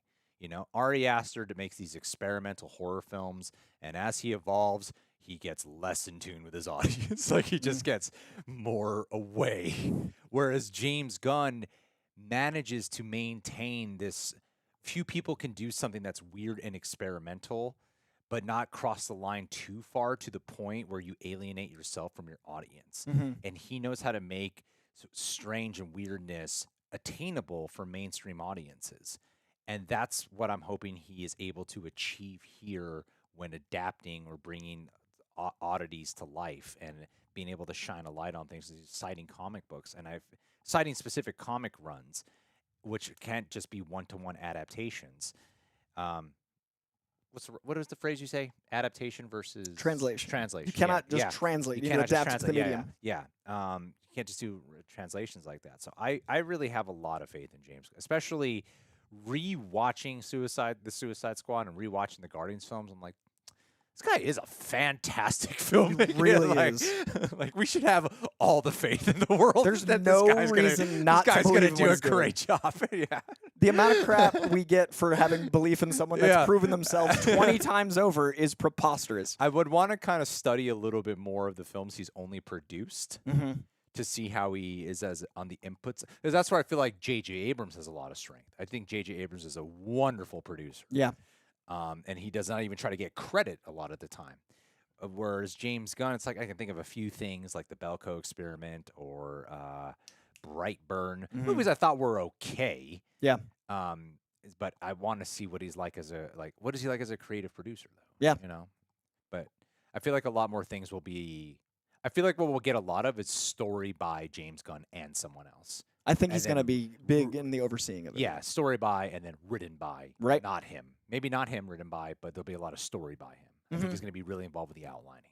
Yeah, I think he's going to be an even more public-facing Kevin Feige of running a lot of things, and I think that he's already announced things in a really wonderful way. So what I want to see is more comic book love for my biases, but also people acknowledging like that's the foundation of all this. And I think that's what they're doing now. I think that the anchor point should have always been the comics, and now it is. And I think that's inherently going to make it more cohesive because you've got something to point to. You've got something that's structured. You've got something that's already worked. There's so many comics that, like, I know people think comics don't sell, but they do. And there's a reason that you can look at like, oh, this did well. That means it's already connected. That means that story's already worked at drawing people in. So adapt that story. And you've also got a universe that is freshly restarting with a plan. So I honestly think that we're gonna blame the reactionary concept that Warner Brothers is going with, and I think the goal is to not be reactionary going forward. That's what I think. Yeah, sometimes I think about actresses who are like once married to these super famous people and what it must be like. See them on screen? Like watch a movie later? Be Like Jenna Fisher and James Gunn were together, oh, I didn't know that. and now he's like superstar Chris Pratt and Anna Faris. Yeah, I remember that. And it's like, what must that be like? Do you think they rub it in their faces? I think it'd be weird to like. I think it'd be weird about like premieres and stuff. Like when you're like at an event and you got to be like, my ex is here, but you're like publicly facing on camera the whole time. That wouldn't be fun. Top Gun and gives us a moment of silence. He went way too high into the sky. Appreciate the super chat, though. Diego Guevara. Thank you, senor. Coy, that was racist. And I feel good about it. Finally get it off my chest. Diego Guevara. Hi, I'm new to these streams. Thank you so much for being here. I was just wondering, Coy, how do you feel about Quake? You know, did you watch Agents of S.H.I.E.L.D.? I've seen some of it. I've seen enough to know who Quake is. Here's the funny thing about Quake. Quake and the potential Secret Invasion Wars appearance. The funny thing about Quake is I've never seen a single episode of Agents of S.H.I.E.L.D. Yet, I have heard so long about how amazing Chloe Bennett is as Quake. So much so I know her name. I've never seen an episode. I have no idea what her performance is like. And people are jazzed about the possibility of her appearing in Secret Invasion / Secret Wars. And I'm excited for Agents of S.H.I.E.L.D. fans to potentially get that cathartic, rewarding experience to actually feel acknowledged. That one I feel like should have had the easiest time being acknowledged. Yeah. Because it directly came, it was supposed to be, and it had Clark Gregg and I believe Sam Jackson cameoed at one point. Sif. And Sif, yeah, like they had actual real MCU tie-ins. Yeah. And Joss Whedon kicked it off, and his brother Jed and Marissa Tancheron, they spearheaded the show with the showrunners. So yeah, I feel like it should have been more acknowledged. So it's just kind of weird that it hasn't been acknowledged. I think that Chloe getting she seems in love with the character, so I'm excited for the actress to come back, and I'm also excited for the fans. So I think it's a great idea. The tone of the show wasn't really my jam as far as like my experience of TV. It's not my thing. But I think that her being in the greater universe is a win-win for everyone. And people in this chat right now are like praising the hell out of her. She's also made it into the comics, which is cool. Like the character is translated from the show to the comics. And was she an original for the show? Yeah. Oh, that's amazing. So and now she's in a comic. So like she got the show other must leg. be something then. I mean, people love it, and I'm happy for them. It's like I don't like soap operas, but it's a big market. I don't like country music, but people love it. Like it's just not my tone. So I have nothing against Agents of S.H.I.E.L.D. It's just not my jam. I don't like evangelical channels, but it's for a lot of people. But I only watch them once a week though to get my weekly duties in. Got to make sure you cleanse. Von Rouse. Supergirl and Superman. Can I ask why shouldn't Supergirl and Superman be white? I don't know what's going on here. What are you guys talking about? Have we gotten to that point in the stream where everyone's fighting? That's my favorite part. Fight! My favorite. Fight! Kill each other. Von Rose, what do you guys think about the Russo brothers and directing Batman Brave and the Bold? Also, Ko, I need another ranking video soon, please. Yeah, he's going to work on Guardians. You better get to it. Yeah, that's happening this week. And include Quake in that ranking. What do you guys think about the Guardians movies and Agents of S.H.I.E.L.D.? I would love for the Russo brothers to. I mean, the Russo brothers have two voices, it seems. Comedy or Falcon or the Winter Soldier, right? Intense espionage action. Handheld, gritty action. Which I love. They really got these two things. But it would be cool for them to step into. I would like to see them step into the DCU. I would be more fascinated to see a a director who's maybe not as associated with that. Because I feel like they would kind of go for the grittiness of it, where I'd kind of want like a for me, the want I would have is to have a polished look about it. Yeah. Like because I think it needs to be the opposite of the Batman. It needs to have Yeah. a different feel. Yeah, I want a colorful world. I think Yeah. so many people want a more like hokey Batman. Every time I got excited about Pattinson, people were like, "Yeah, but we've had that. We want the Adam Yeah. West." So let them have their fucking Adam West. I think it's going to be a lot shinier, and I think that's going to fit the Justice League better. So I don't know if the Russos are necessarily the right people for Batman. I also feel like they said they were interested, and then like 2 days later they were like, "That's not true. We were just tired and just said Batman." So I don't know like the reality of any of it. But I personally like I loved the Gray Man, so I have yet to have a miss for the Russo brothers as far as my experience of them. I also think they're really invested in the world of comic books. So I think that if they want to do it, great. If they don't, I could see it being a totally different tone than what they would make. So I like Kyle Frith's pitch in the stream right here, where he's saying Russo brothers should direct a Green Arrow film or show with Charlie Hunnam Hunnam, man, that'd be starring. so great. Charlie I would Hunnam is love that. underrated, and I think Green Arrow film, but from the Russo brothers, that would work. And he especially- looks so much like Green Arrow. Like I love Charlie Hunnam's look. It'd be perfect. And King Arthur was so slept on. I love Guy You Ritchie's see, King Arthur. the thing is that with Green Arrow especially is they took Green Arrow and when they made the show Arrow, they made him Batman. They made him Batman. Yeah. They did. It's like dark, brooding, and gritty, and it is the million. And then the Batgirl came in, and they were like, "Oh, there's a Batman," Yeah. and Arrow was like uncomfortable. He was like, "That's another guy like me." Whereas like Arrow's kind of fun. Yeah, Arrow's a blast. And if you're bringing in certain characters that like he allows a certain element of comedy and levity in that darkness. How far into the Arrow show did you go? Season 2. Did you not like season 2? I just like I love it's season a 2. high volume show. There's just so many hours. There was a lot of. There was one. I think it was season 5. The Arrow is the only DCCW show I completed. Wow. And there's one season where he's in prison. Oh, so good. I've heard that. That's So that was good. originally going to be a movie. They were going to make a Green Arrow Yes. Hypermax God. movie, and then they turned it into the show. And dude, Stephen Amell killed He's it. so good, man. Killed it in that. But I do think Charlie yeah. Hunnam would crush. Sure. Yeah. Like I think he also Charlie Hunnam maybe is the most con fandom based person that surprised me. He loves con culture, he loves con fans, he loves those folks to the point where he brought Garrett Hedlund to MegaCon as like a friend. So like Garrett Hedlund was there to like talk the Tron world, but it was because Charlie Hunnam loves con so much, and him and Garrett have been friends for like 20 years. So he was like, no, you'll love Yeah. this. So I was really impressed with Charlie's love for like the con cultures. That makes me want him to be someone like Green Arrow that would get that love back. All right, here we go. Diego Guevara just also wanted to say that I've been watching you since 2014. You're my main inspiration to start my own YouTube channel going on right now. Dope, Love man. you all. Do you hop into everyone's YouTube stream and say that same Just exact pick a compliment? different year. You're just Are like, you hoarding your compliments out to other streams? Control C, Control V? See?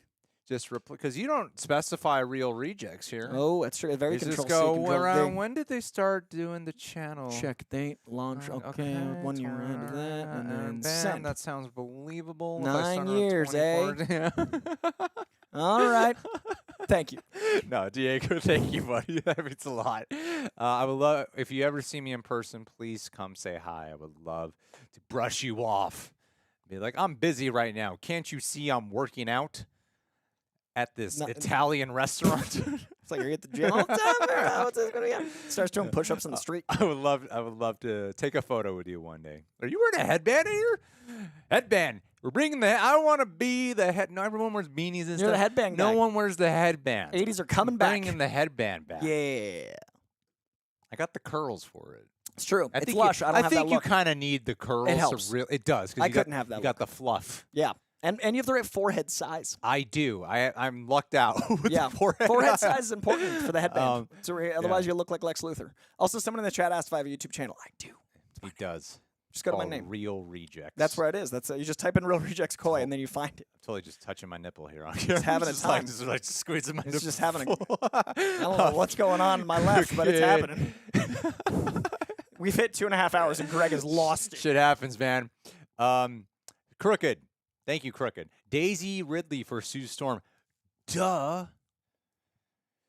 Coim's jealous of your supervillain facial hair. Keep up the good work, guys. I think you need to put Rogaine on your cheeks and just see what happens. I would love it if your beard outgrows the centerpiece. And I did have these big like Wolverine chops. Yeah, that would be these fucking giant. Am I too poofs. white now to do interviews?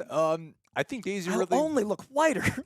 Well, Daisy Ridley's going to be way too busy now. That's true. That's true. I'm happy for her. Now that she's going to be starring in some Star Wars stuff. Yeah. But I don't think she would be a bad Sue Storm. I'm not that familiar with her work outside of Star Wars, and I feel like she got a bad rep when it came to an unfair criticism from certain fan bases when it came to Rey. Like, granted, don't get me wrong, I don't think the writing of a lot of that stuff was especially Rise. I think Rise of Skywalker really did a number. But I think if you isolate Daisy Ridley's performance, even in Last Jedi, I think she does a great job. Koi's Comic Corner did not come to a conclusion. The amount of love I've gotten for it lately has been incredible. We're literally doing a Guardians ranking, though. It's coming back. It's just been, there's not been a lot of like positive news or stuff that is in that structure. But Koi's Comic Corner, still alive. Hey. Ask Greg. Hey. You did the solo trailers. Yeah. I Wait. counted. What solo trailers? The Spider-Man, the trailer. Oh, the yeah. trailer That's what I said. That catch-up. was just now. That was like 2 weeks ago. My brain went to Alden's solo movie, and I was like, I reacted to that trailer recently? What a weird thing to do. And why don't I remember it? Jason Todd. Thank you, Jason Todd. That's it. That's the whole thing. How do you guys feel about James Gunn saying Rocket is the true antagonist of the Guardians trilogy? I see it. Wait, antagonist? Did you mean protagonist? He's the protagonist of that whole trilogy. Yeah, I think you meant the protagonist. I think Which it's not he the wrong is. word. Yeah, I think he is the heart and soul of it in so many ways. I mean, it's obvious. It's like the lead is Star-Lord, is Star-Lord. But the protagonist, even in Guardians too, you know, like he's the one who has the most struggle to deal with, I love seeing the trailer for Guardians 3, and then rewatching Guardians 2, knowing like, oh man, this trilogy just makes so much more sense now. Yeah. Knowing, especially what they've done with Rocket Raccoon, The scene with Thor in who is Infinity War is one of the best. hardest person to come around to. Like, I love his portrayal of a character, of a guy who's like a professional asshole, as like Yondu puts it. Like, he's a professional asshole. But the relationship they flesh out with him and Groot, like where he's the dad of them all, and he really is the protector. Yeah, he's the protector of the Guardians more than Star-Lord. He really is the one who will go out of his way, even though it gets them in trouble. Yeah. Like it'll get him out it. of trouble. He'll Yeah. sacrifice anything for his friends. Like, that's his family. And now they're here to go save him from a situation, you know? And it's like people think he's going to die, but I think Rocket's the one who deserves the happy ending because he's got the most tragic backstory. And the fact that we do see his comic book girlfriend in it makes me hope we get the walk away into the sunset. I would not like it if he died. From a story, I think Drax dying makes sense from a story standpoint. Yeah. But I feel like Rocket dying is kind of mean. I hope you enjoyed your run of misery. He just suffers through, Yeah. like, that's it. Like, let him have a happy ending. He deserves a happy ending. And I feel like James Gunn will reward Rocket with I hope that having a this is happy all ending. a big mislead, but I think everyone but Mantis dies. I don't think so. I think Quill and Gamora still make it out alive, but I just don't think they're going to end up together. Okay. I feel like part of Quill's journey is him learning to let go. I would like that. Yeah. I would love if we see a not, romantic happy ending. I think Quill needing to be his own man is going to be really important. Yeah. Nabby, I'm going to put out a video for the few people who have asked about this several times. Not watching Superman and Lois season 3 right now. I mean, the bottom line is, guys, is like I like over here, I got a fucking operation to run. I have more people here that I've hired now, and then like time is always short and of the essence, and trying to factor out what is the thing to prioritize the most.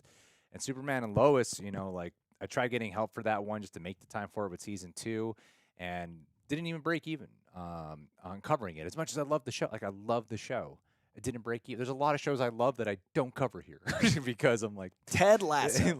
I mean, I love Barry. Yeah. And I feel like Barry's a big show, but still didn't cover it here because I just wasn't sure about it. And then on our Patreon, even, it would average, like, we got a couple thousand patrons, but we would only average, like, literally for the watch-alongs, like 10 to 14 people on average for season Whoa. 2. So some people, I don't like making things about money when talking about certain choices that we make. I really don't. At the same time, it is one of the factors for like every one of those is going to take quite some time to put together, and it affects us in the algorithm negatively, and then it doesn't really get enough views. Yeah, I don't think people realize that part is like if Yeah. a video does badly, it's not just that video. It's a repercussion, and it's Yeah. like the hours of editing people don't equate. And sometimes the saving grace is like, well, at least people at our Patreon are watching, so at least a lot of times the goal is like just break even. Yeah. Sometimes that is just my bare minimum, just break even. But when I'm not even breaking even, then I'm like, well, I got to pay, the editors who I hire to help out for that. Because if the editors aren't editing, I'm the one editing, right? And then the other time for the re-edits and whatever, then this fucking guy. And then me just and being then other a people you see problem, here on the channel, and John, causing there's a lot of people. problems. I respect people's beliefs. I loved Father's Day. I did. I did love Father's Day. I think everyone has the right to keep I've their never seen stuff to themselves. The movie was telling me like such an encouragement. I think the deeper message of Father's Day about just sticking by your beliefs and finding. And I thought it was a rare movie where it was like they kept it real and for the most part in the dialogue and the portrayal. And they also, I just realized my window pole is falling off. Oh, Holy right shit. now it is, yeah. But also they See did what happens such when a you great looked up to Jesus? I weirdly liked the movie Father's Day quite a bit, and I was moved to tears in the movie. I was like, "This is a beautiful story." Hell yeah. And I'm not going to become Catholic, but I kind of love the movie. And when my wife's grandmother was in town, she's a Catholic, and I took her to church for an hour and a half, and I attended. Beautiful, and I man. did, so yeah, I don't like to talk about religion online because it's not for me. I respect people's religions. I do.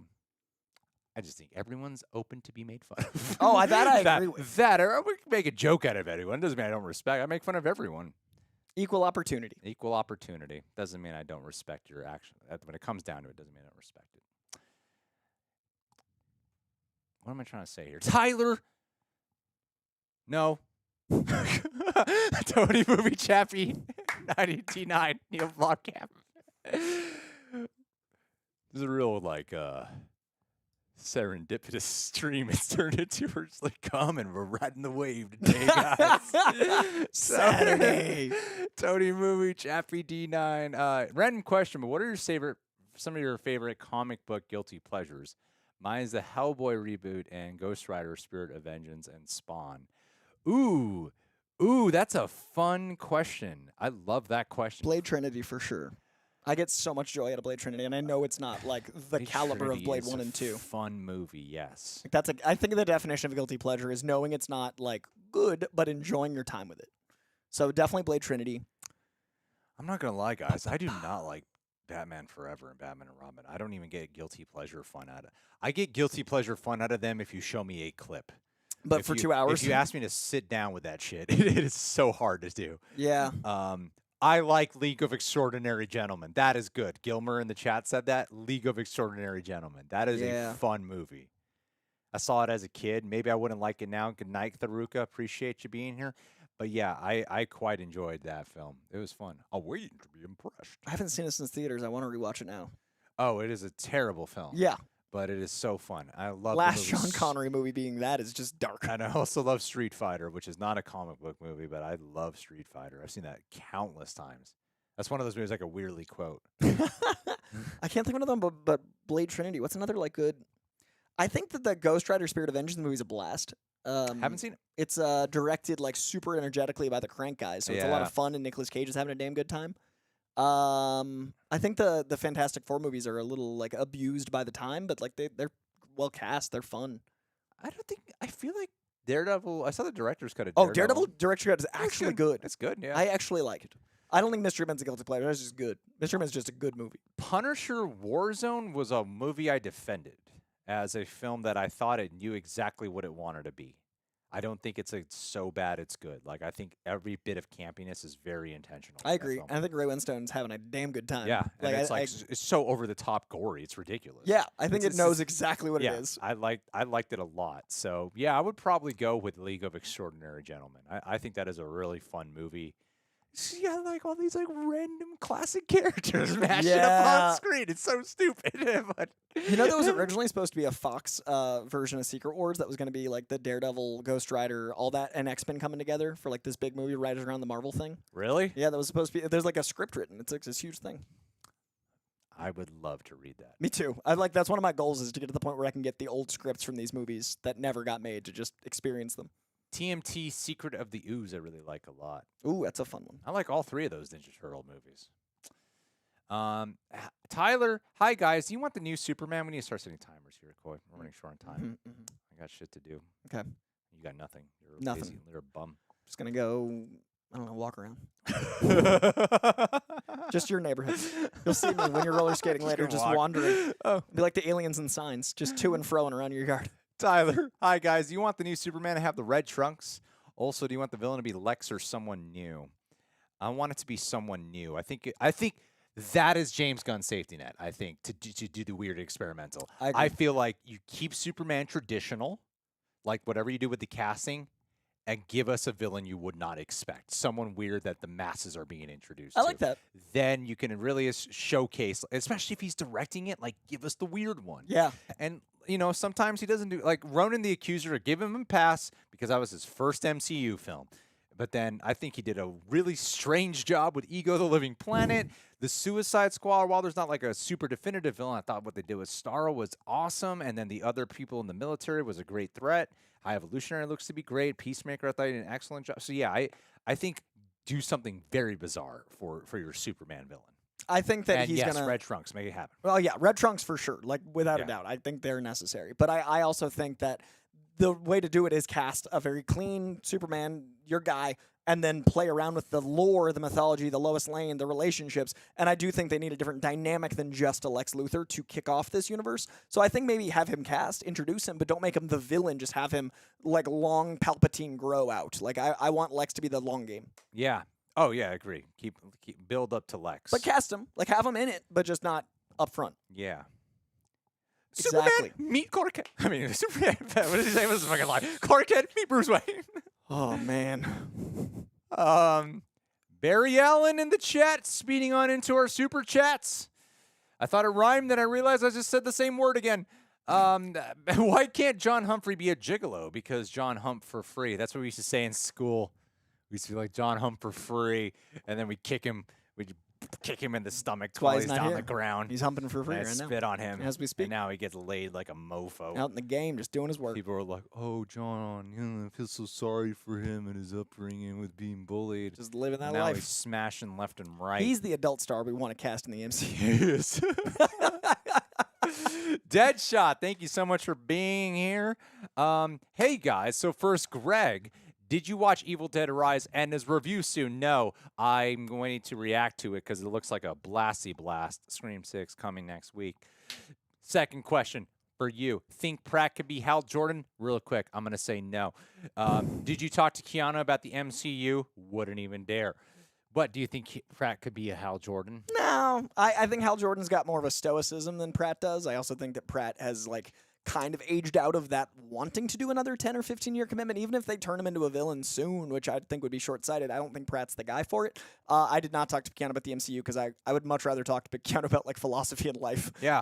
Like I don't generally like talking to actors about work. Like I like talking to actors about like life because they have a different perspective on it than a lot of people. So I'm more interested in actors' interests than their work. Yeah, no, I would love. I mean, especially Keanu's had a lot of crazy like. There are questions I want to ask him, but I wouldn't want a camera pointed at me for those questions. And I had a few of those while there were cameras. Yeah. And I was like, fuck. There are things I would be like. I feel uncomfortable having this on record. I wouldn't be like, let me talk about your actual traumatic shit, but I would want to ask questions that might liken to subjects like that. Yeah. He's very available on camera, which a lot of people aren't for like real moments, but I also wouldn't want there to be an inherent like, oh, this is forever if I want to talk about something that's real. Yeah. So that's I don't bring up the MCU with people a lot. True. Dan, I would though. I would chill. Dan V900. Let's get the perfect spacing. Look at that perfect spacing. Oh, look at that. So clean. Get your stop. Oh, that's right. We can look here. I keep doing this. Out of habit. Me too. Okay. Dan V900. How about something less controversial like the current, thanks for the super chat, like the current Amazing Spider-Man run by Zeb Wells? Why does Marvel editorial hate Peter? Amazing Spider-Man 24 with MJ's kids actually being Paul's is horrible. Just awful. Awful. I agree. Oh, I wow. am really struggling You hate Spider-Man? I hate the way they're treating Spider-Man. So I collect Amazing Spider-Man. I am 29 issues away from every single Spider-Man in print. That's Sensational, Peter Parker, Web of, Unlimited, everything, Ultimate, Tangled Web. And I collect them. So I'm buying these issues that are inherently not Spider-Man to me. They're making him mean. They're making him a bully. They're making him Tobey Maguire. Don't love it.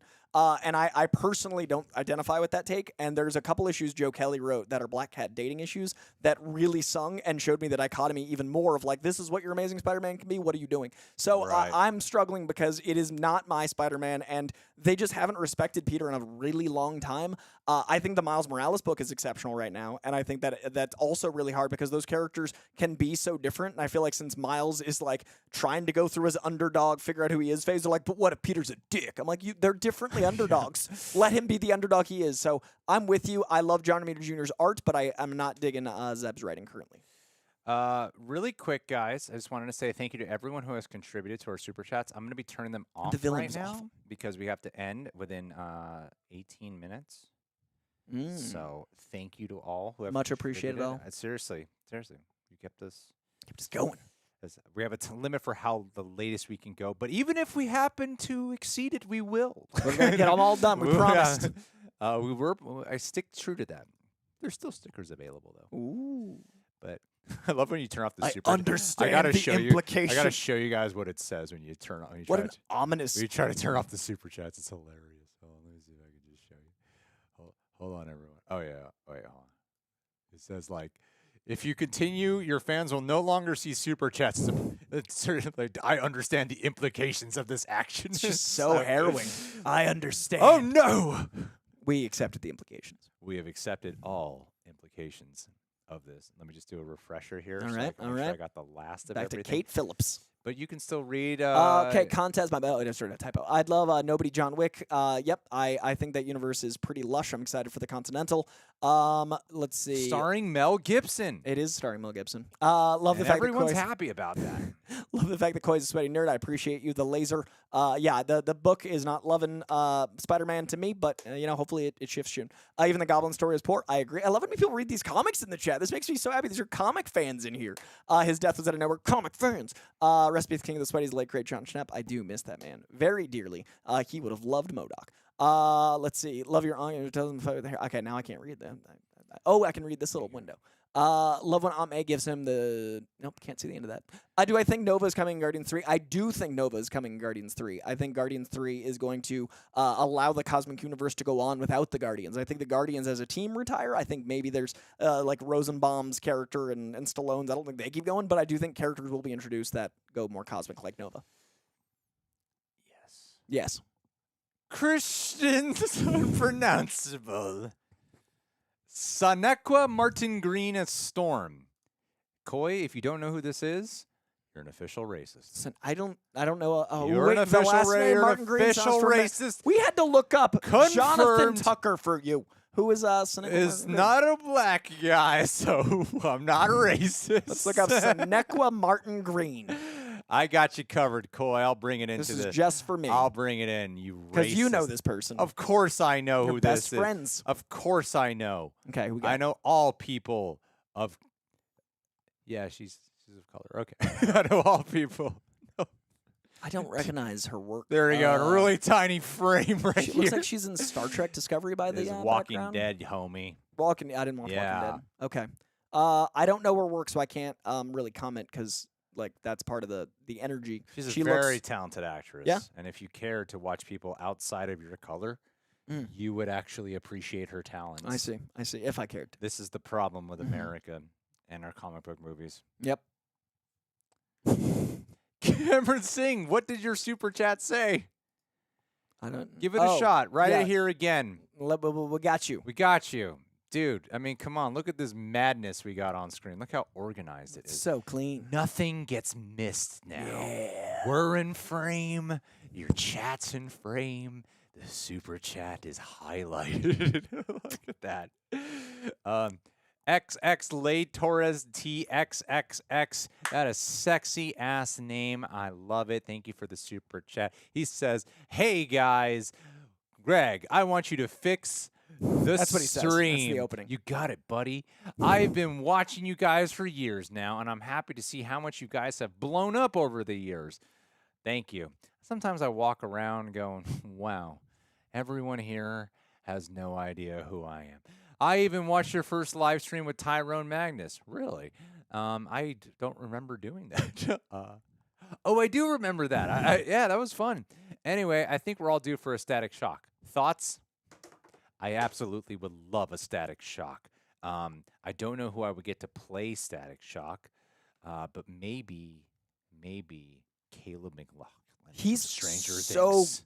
good. And like the Yes. few scenes they gave him near the finale were like so powerful.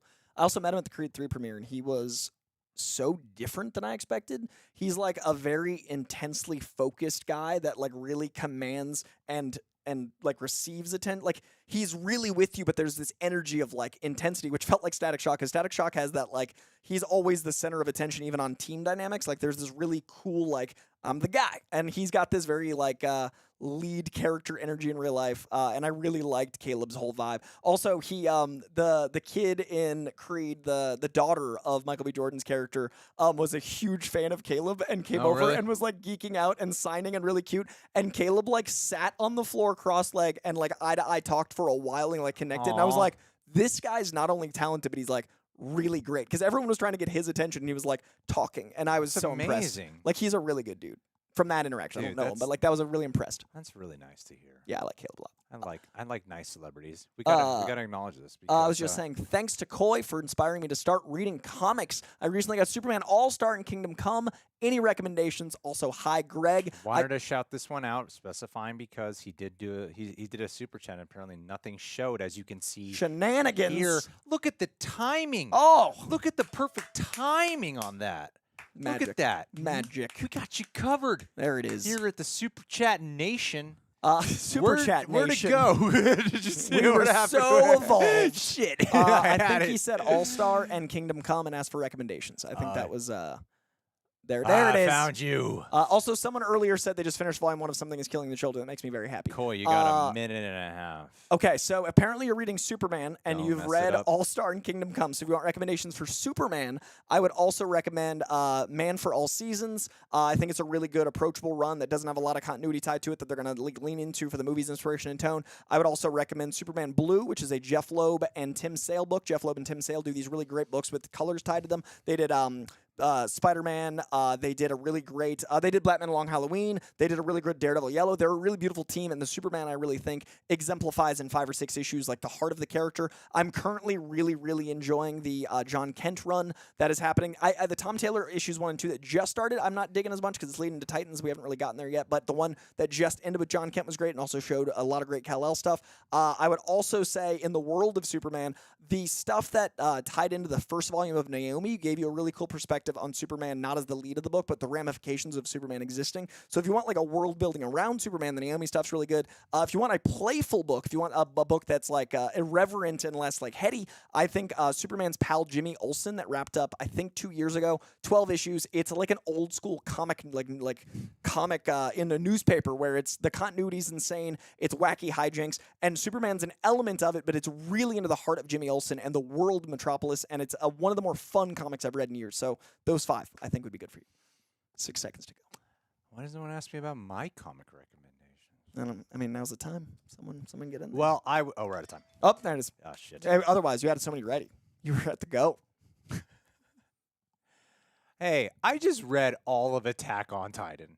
That's insane. Except to the episode that just came out. I was intentionally stopped reading right before I got there.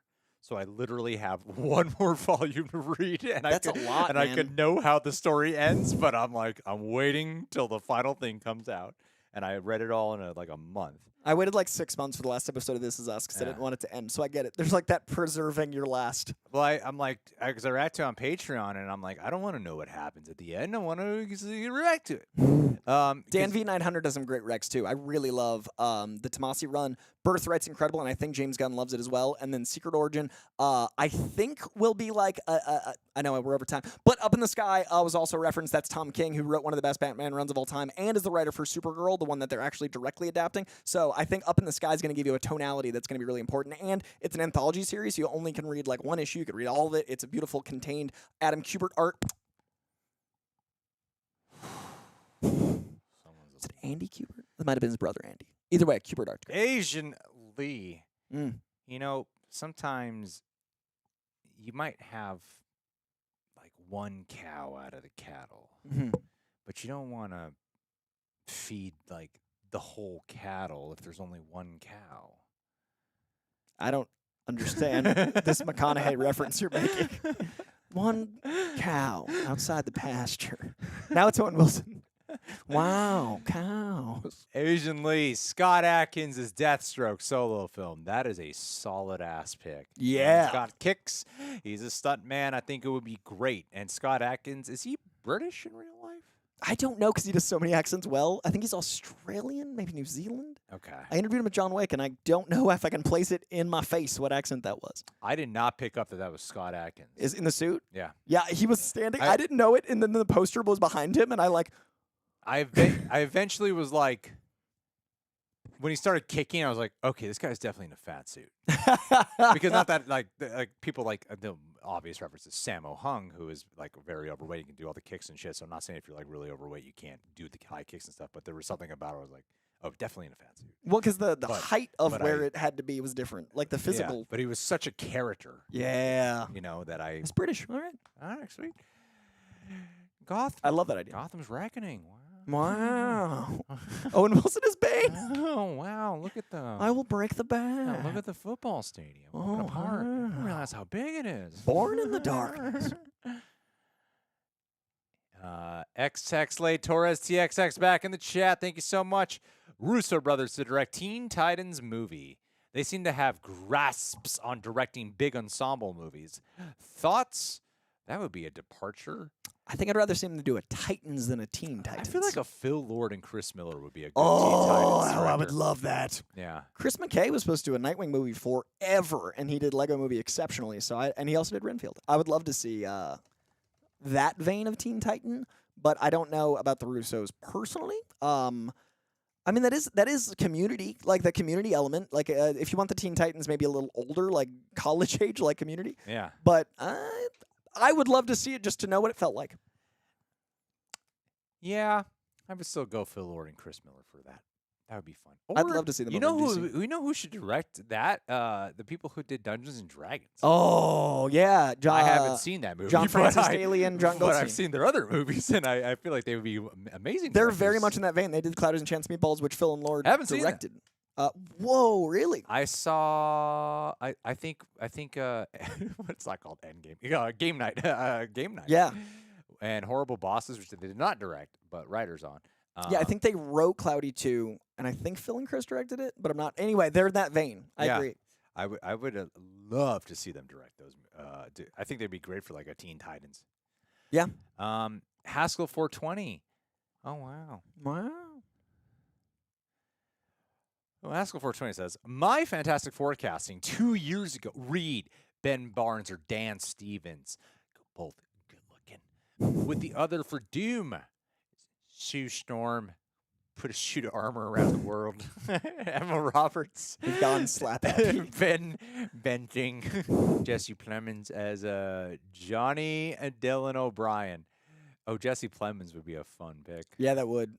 Using that game night comedy would be nice. I want to see you back in comedy. Like, I think Jesse Plemons is so funny. Dude, he was in Jungle Cruise, the most enjoyable movie I've ever seen. Mm-hmm, the Other Side of Water. I have never enjoyed a movie more than Jungle Cruise. Ever.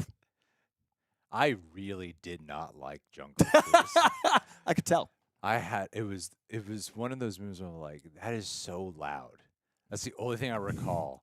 and then a weird ass plot character reveal about Dwayne Johnson's character. And I was like, where the fuck did this come from? This is really bizarre. It's a weird one. It's an odd journey. Do not like that movie. Yeah, I don't remember it, which is not a good sign. Ben Barnes would be a great Doom. In the same ways he'd be a good Batman. Very similar reasons. Sure. Like, I like that a lot. Yeah, definitely. Dan Emma Stevens. Roberts as Sue Storm. I don't know about that. Although I do love American Horror Story, and I love everything she does on that. But she usually just plays, like, bitchy. Right. I don't see Yeah. Sue Storm as having any arrogance because Reed has so much arrogance that she has to, like, apologize for him. Right. Like, she's the one going, I know he's frustrating, and she's diplomatic. And, like, so I feel like if there's too arrogant. True. I'm right there with you, Coy son. And I love Dylan O'Brien and everything. Clemens lost a lot of weight. Oh, gross. I hate that. Hate when actors. He is married to Kirsten Dunst. No. Oh, my God. Spider-Man? Haskell 420. Already did you. Video Club Brandon, thank you. For me, Rachel Brosnahan would be the perfect Lois Lane, but it also depends on how young they cast Superman. Why can't she be older than him? Yeah. Why can't she? Let's face it. He's gonna outlive her anyway.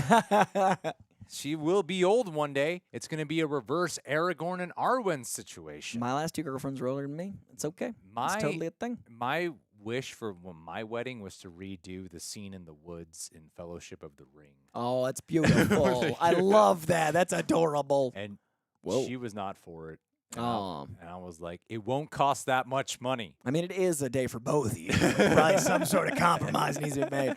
She's from Maisel, Marvelous Mrs. Maisel. Oh, so you already know her? Yeah, Of course you I'm know a big her. fan of her You know work. why you know her? Mm. Guess why I'm going to say why I'm you ready know for her. you to say it. Because she's a white There person. it is. I know her because I love Amy Sherman Palladino's writing. No, you know her because she's white. Also that. Amy Sherman Palladino writes the hell out of Marvelous Mrs. Maisel. Look at this whiteness. I mean, she's Always embracing it.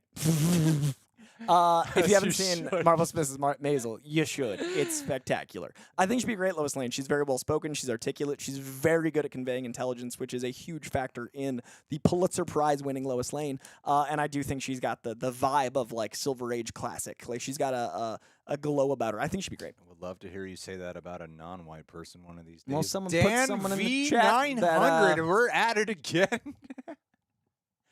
Not casting a Romani actor as Doom, or at least trying, is a goddamn mistake against this great nation. Doom's mother is Romani, where it makes sense to do that.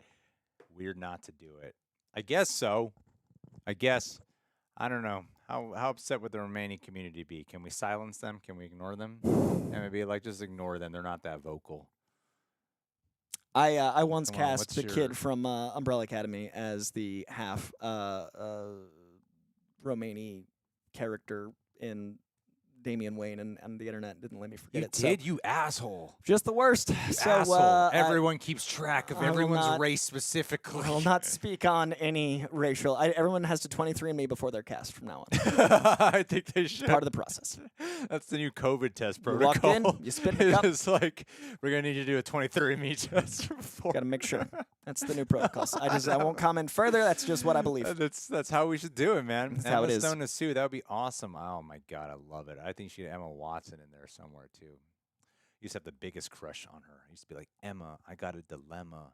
Mhm. You spit My raps at her, love for and now the you. restraining order has been extended. Let's see here. Jake Colby B. Betty Gilpin for Sue Storm. She's buff. Her and Glow in The Hunt and her recent show on Peacock, Mrs. Davis. She'd be perfect. I think Betty Gilpin would be a solid choice for Sue Storm. I actually don't know who Betty Gilpin is. You Someone said that don't know earlier. Betty Gilpin? Someone She's said her a name. whitey. Look at me not knowing. Yeah, she was mentioned earlier for someone else, and I did not Coy, grab it. please. Oh, that new show, the AI show, that Amazon's doing, right? Is this the same person? Oh, she's a cool look. Coy, I got you covered, bro. Appreciate it. Appreciate Don't it. worry. Let me just remove this live chat for Okay, a tiny okay. bit, and I'll slide her into frame for you, buddy, Mm-hmm. so you can get a good, solid look, everyone. And who is this person suggesting she play? Sue Storm. Oh yeah, I could totally see that. Yeah. I mean, I don't know her like how she speaks, which is a huge part of I think that character, but I don't know. Well, look, here's her as a nun. Yep. Range. Um, Yep. Yep. Here's her on the Jimmy Kimmel show, glowing. Here's her dramatically at a con. Range. Here's her laughing with Stephen Colbert, talking politics, probably laughing at Trump. I don't know if she's wearing a red dress. We're now done. All right, now we know. That's it. Whole journey. I don't know her work, but I think, like, That'd be good. Oh, my God. Aisha Kenya back in the chat. Thank you so much. Jodie Turner-Smith is Storm. Hot stuff. You know Jodie Turner-Smith. Mm-hmm.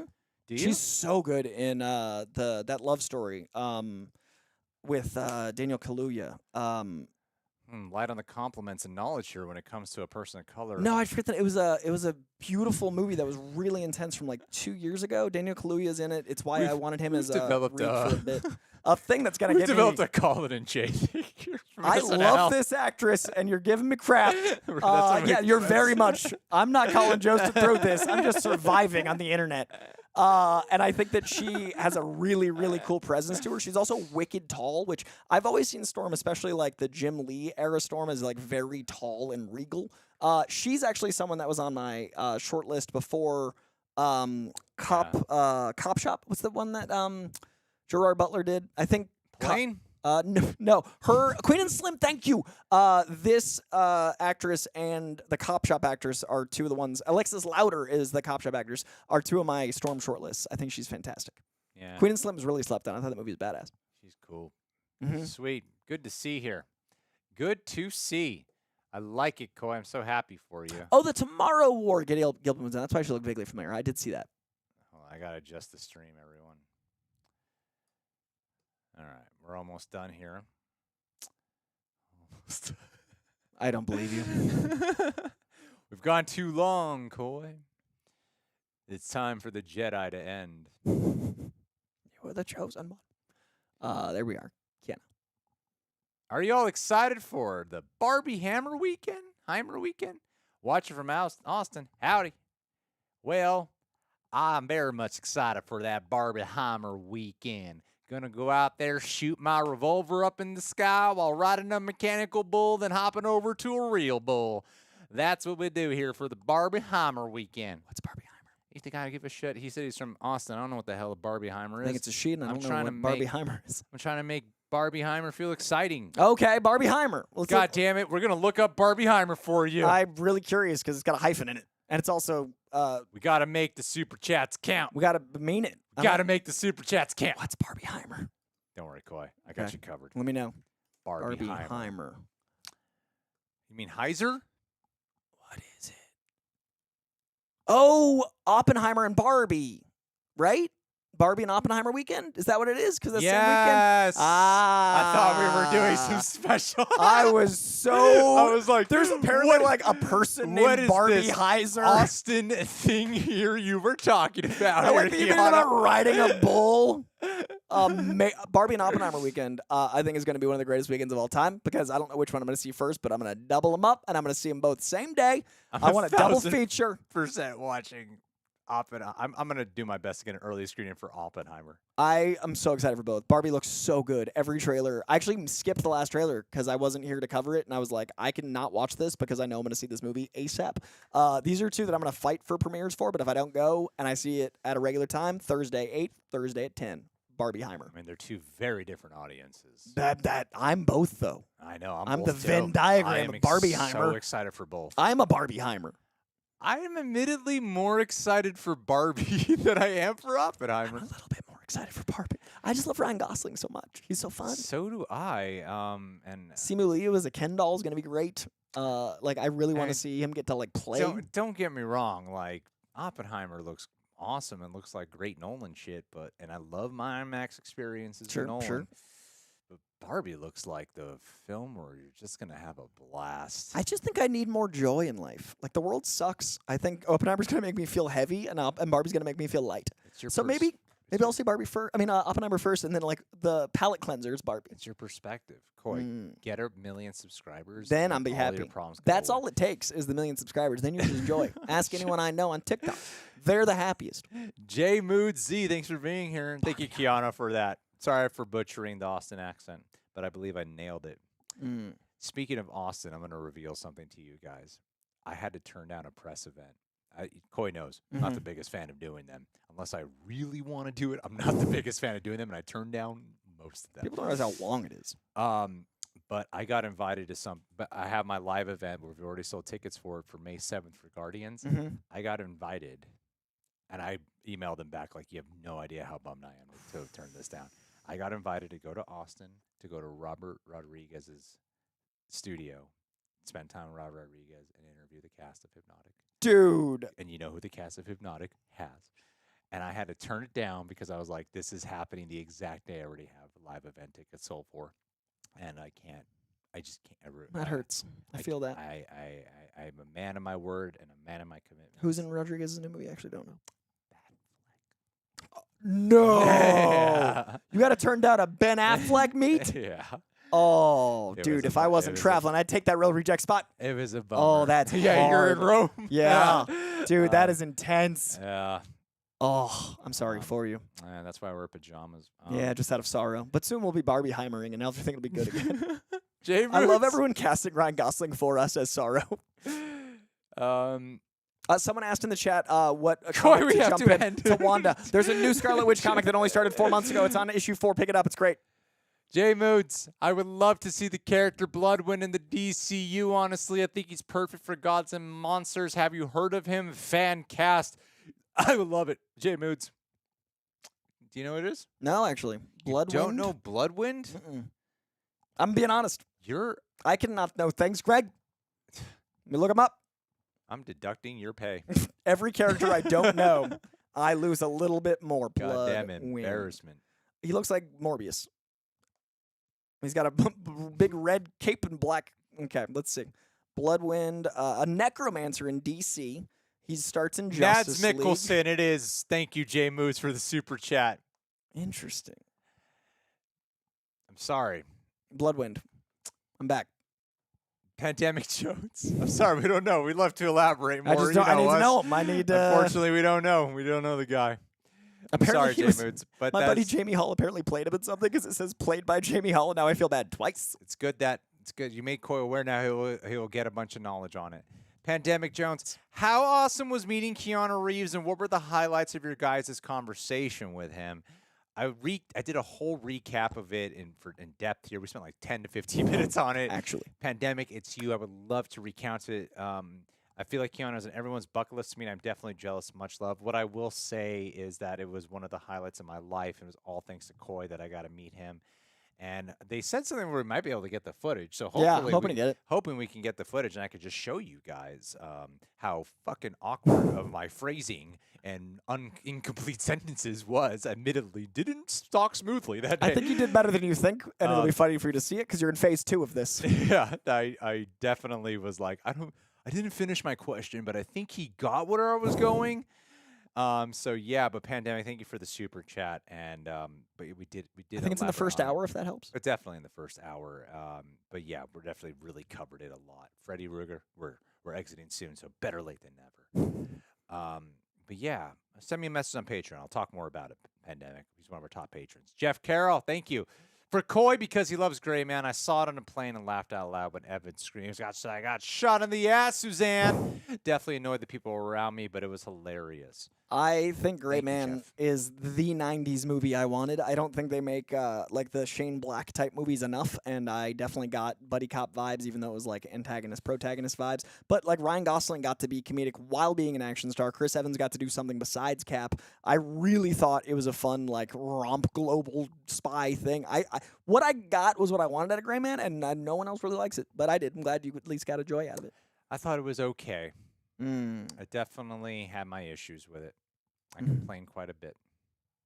You know me, Greg always complaining. No, he's upset. Mandalorian finale.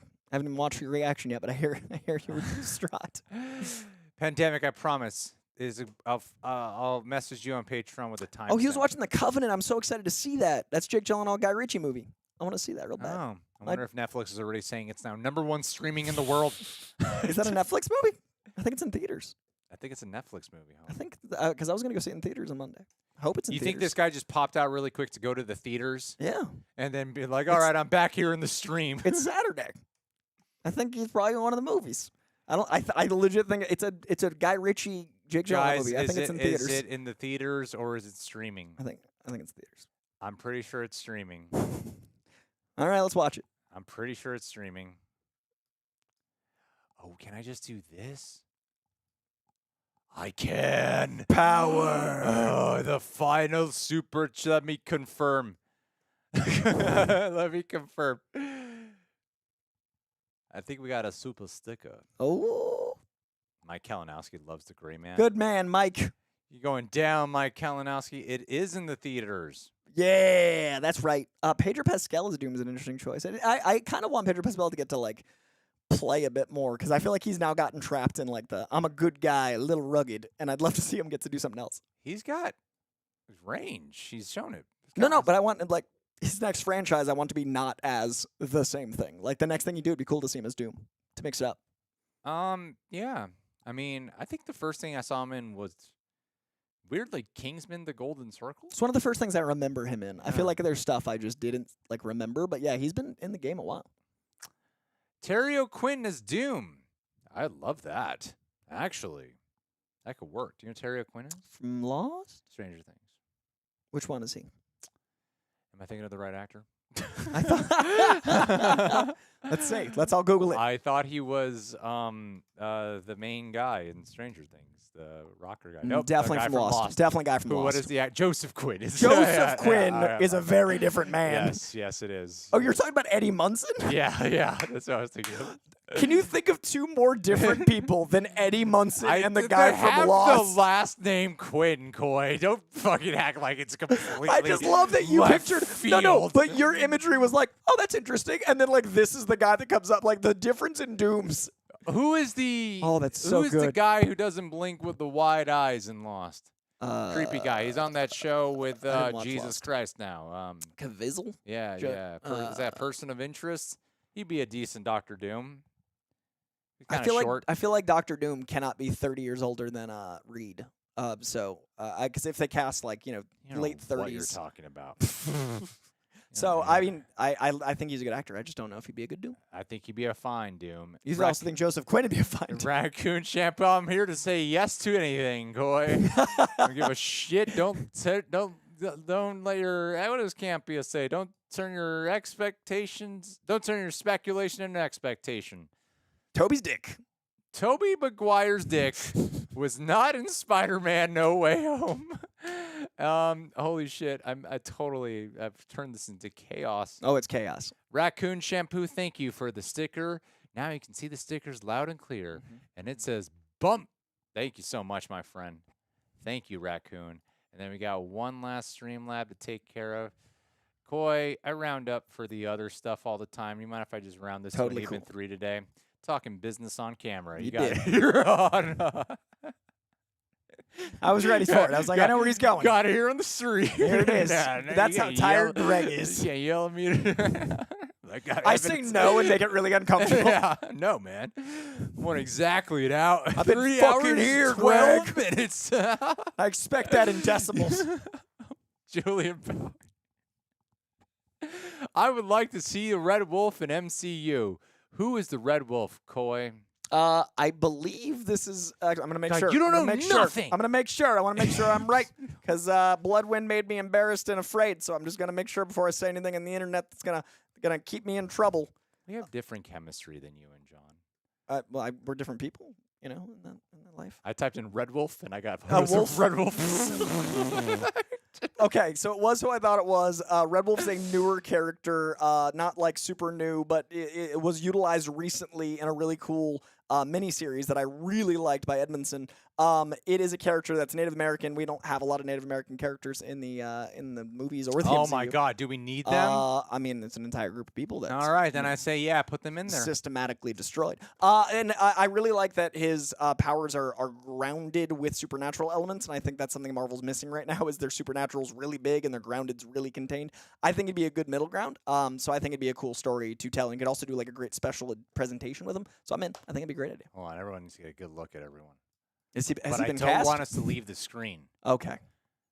We're just little. All right. So then, Koi, can you get like super close to the camera? This guy, has he been cast? This is who we need to cast. Red here Wolf. for the show. Okay, good. We did it. What a strange Can we stream. go even tinier? We can. I want people to tune in right now. And think You're like, what is this show? I think this is the quality of Someone the also stream. wrote, this is like a Marvelous Realm fan image. Like, we're just making it real. Like, someone's going to say, like, Real Rejects confirm casting. This is my favorite. Chaos, guys. Chaos. All right, guys. We are going to return it to the original. Now we're going to bring it full circle. And as we wrap this out, And now that Koi agreed to round down, we're going to go on here for an extra half hour. now that I've already said it, now that I've confirmed it, it's time to, yep, there it is. You know what? Maybe there's a way to, maybe I can meet this halfway here. If I go reset, transform. A lot of experiments. Oh, someone just said hello. They're just joining as we leave.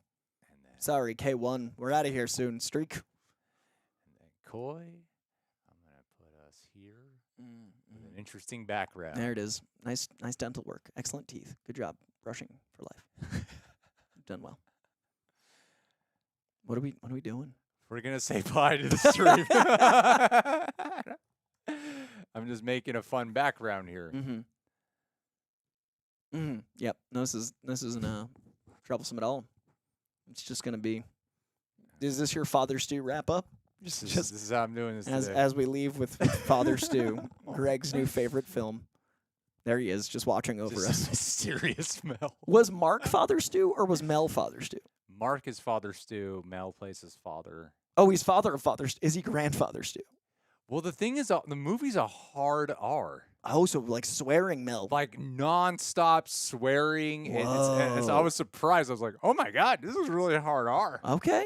And like, yeah, it gets a little preachy. Who the fuck cares?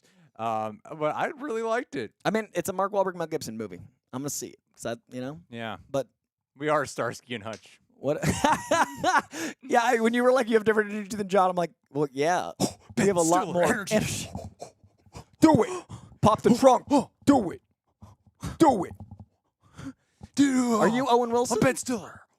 Oh, I'm Owen Wilson. You're Owen. Wow, pop the trunk. It's the only line I remember that movie. It's my Ben Stiller I remember impression. liking that movie. Full of energy. I bought that DVD from Blockbuster when all the Blockbusters closed. All right, guys. Well, listen. Are you upset that Mel Gibson's making a comeback? Because you shouldn't be.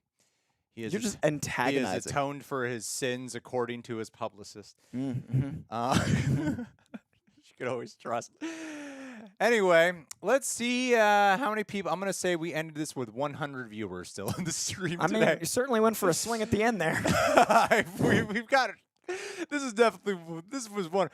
I think most of these news ones, we stay on the news. Yep. This was 90% not news. I feel just like random. We answered questions, though. Random questions throughout is what we did. We didn't have a lot of news Like, questions. it That's was, not this on was us. a very fascinating stream. We did what we could. So thank you guys so much. how We many- are number 619 people still watching. That is in a this randomness. staggering amount of people to be watching. And on we Saturday knocked out afternoon. all three of those main topics, so no one can complain. Not a single person. And we eventually talked about the other ones listed in the description box for, viewership purposes. On your way out, people, if you could Hit leave a that like, that would be very much appreciated. Last live chat comment, Ray of Sunshine thought Mark Wahlberg and Mark were two shout different out people. Random people here in the stream right now. Scott Welsh, thank you so much for being here. Cameron, sayonara. Chelsea, Amelie, thank you to everyone who contributed to Super Chats and Streamlabs. Rock Shrews and Reactions, Christian Unpronounceable. I mean, Doe Floor. Eyes, thank you so much. Doe Eyes till the end of the line. Reader of Something is Killing the Children, a fantastic book. love Laz Alonso as the Thing is a great idea. Word about Victoria Alonso as the Thing, making her comeback. Boom. Jake Colby, thank you so much for being here for as long as you have been. Hunter, MK King, DK, Jay, The Laser, Christy, DK Gordon, Random. Thank you guys so much. Chris Coy, passed out, came back, joined us again. any last words? Read comics, watch movies, hug your family. Can we try something? Because I've been running and it's raided my, I'm telling you, you saw it in the Kiana photo, right? That weird ball curl up. Are you talking about your skin or the The gas? skin. What do you got? The What's the fucking goal? skin problem. What's the goal here? What are you trying to show? Guys, what I'm trying to show you is like I told you, like before I had a really as I've lost like 15 pounds, Incredible. almost 15 pounds, like right there in the last 5 weeks. Wow, that's a good speed, man. But then I've I'm trying to just show everyone. Oh, God, it's Weirdest stream ever. Problem with my biceps. It's pure chaos. Now we're just hanging out. Cole. Okay. All right. This is official. We're just hanging out. Gotcha. Gotcha. I like that you're about to crop out a Keanu. I'm gonna show you guys Okay. like really quick. Mhm. Okay. So let me put the chat away. I got this thing where with my arms, my elasticity is getting bizarre here. Well, we're aging. But it's only started happening the last 5 weeks when I started losing weight. Right, because your skin has to catch up, and the skin doesn't go It's as quickly gross, as 3 Koi. pounds in 5 It's weeks. I mean, gross. that's some speed. I just lost the thing I was trying to put here. So I would say take collagen because that helps skin elasticity. It also helps skin cell growth. I want you guys to see this. You see my arm here? Mm. It's got not before it was just a bicep Mhm. curl. Now it's like this weird like rolling hill thing. So you know what you can do? Okay, Do you so see the rolling hill thing? so when you look at a bicep, Greg, this gap right here can be changed by the forearm workouts you do. So like I very intentionally, some of it's genetic, but Hold I also on, Koi. okay, I'm just trying to help prove you out. my point first. Okay, first prove But your you point. see it, right? This weird like skin curl up thing that I haven't had ever done. That's never happened to my skin before, but and it's been happening now to like other parts of my body. Yeah. It's an That's elasticity thing. It's also like a weight gross. change thing. And it'll go away, and also collagen will help go expedite it. But also what you can do for the gap that's causing it is like the types of workouts you do. Some of it's genetic, like how long your bicep is, but the types of workouts can extend the bicep. So if you do hammer curls, so like when you see your arm like this is protracted. So hammer curls will make the bicep longer, as well as inverted curls. So you take the bar, the dumbbell and hyperextend. That'll extend the length of the bicep, giving you less of a gap, which will help the Wait, skin I grow. should go like this? So forearm curls are great, but also with dumbbells, twist. Twist? I don't do the twist. Do the twist, and then also hammer curls will extend the length of the bicep. So the 3 Yeah. exercises I do: hammer, dumbbell, forearm, barbell, hyperextend curl. I don't dumbbell. even do forearm, bro. Oh, forearms are great. That's how you get like these brachials. So the brachials are really good for like t-shirt wearing See, and like mine's is skinny. that's solid. That's a good brachial. I need to get It's very bigger. defined. But with Say, forearm like, curls, Koi, like, put your bicep behind mine. It just gets. also when you do those kind of curls, it helps your tricep I'm definition. trying to get it. I'm trying to be there. Koi and I are just trying to be like the buff guys. Buff nerd commentary. But I'm not on my way to buff. I've slimmed down a lot. No, you've slimmed up 15 pounds is crazy. But if you get No. the extension like this, that lengthens the actual bicep, it'll help the gap. Because see, my gap is almost negligible, which is pretty crazy. That's true. Damn, you gotta like. See, you got this like big chunkiness. Oh yeah, right that here. tricep is It's fucking. fucking massive, dude. It's like a tone thing, but goddamn. Yeah, the tricep you got to really work on. So the tricep is going to be the biggest part of your arm. People think Like, bicep. It's actually like My the tricep is that chunk. here, Mm-hmm. but it's like you got like the weight bolt extender out there. So I do Yeah. 6 different tricep exercises. God damn. So you got to do some overheads that get back here. So you're going to want to grab like the Start dumbbell. doing that today. Yeah. These, Yeah. but also do kickbacks because that'll give you that rear center tricep. So grab like a dumbbell and give an extension like that, and then also the machine if you have those push down machine. That's what I do for free. Look at that. Look how big your you got like a bulky thing. Anyway, guys. That's what you do. All right, I think that's a good spot to end this stream. couldn't be thank weirder. you guys for being here. It's on the internet forever now. And we'll see you guys soon. Who knew Thanks he was for hiding being all that? Sex appeal, man. Just take it off. I mean, Greg's in like approaching my shape, and you've done it in like a month, dude. You're crushing it. It's crazy. just killing myself one day at a time.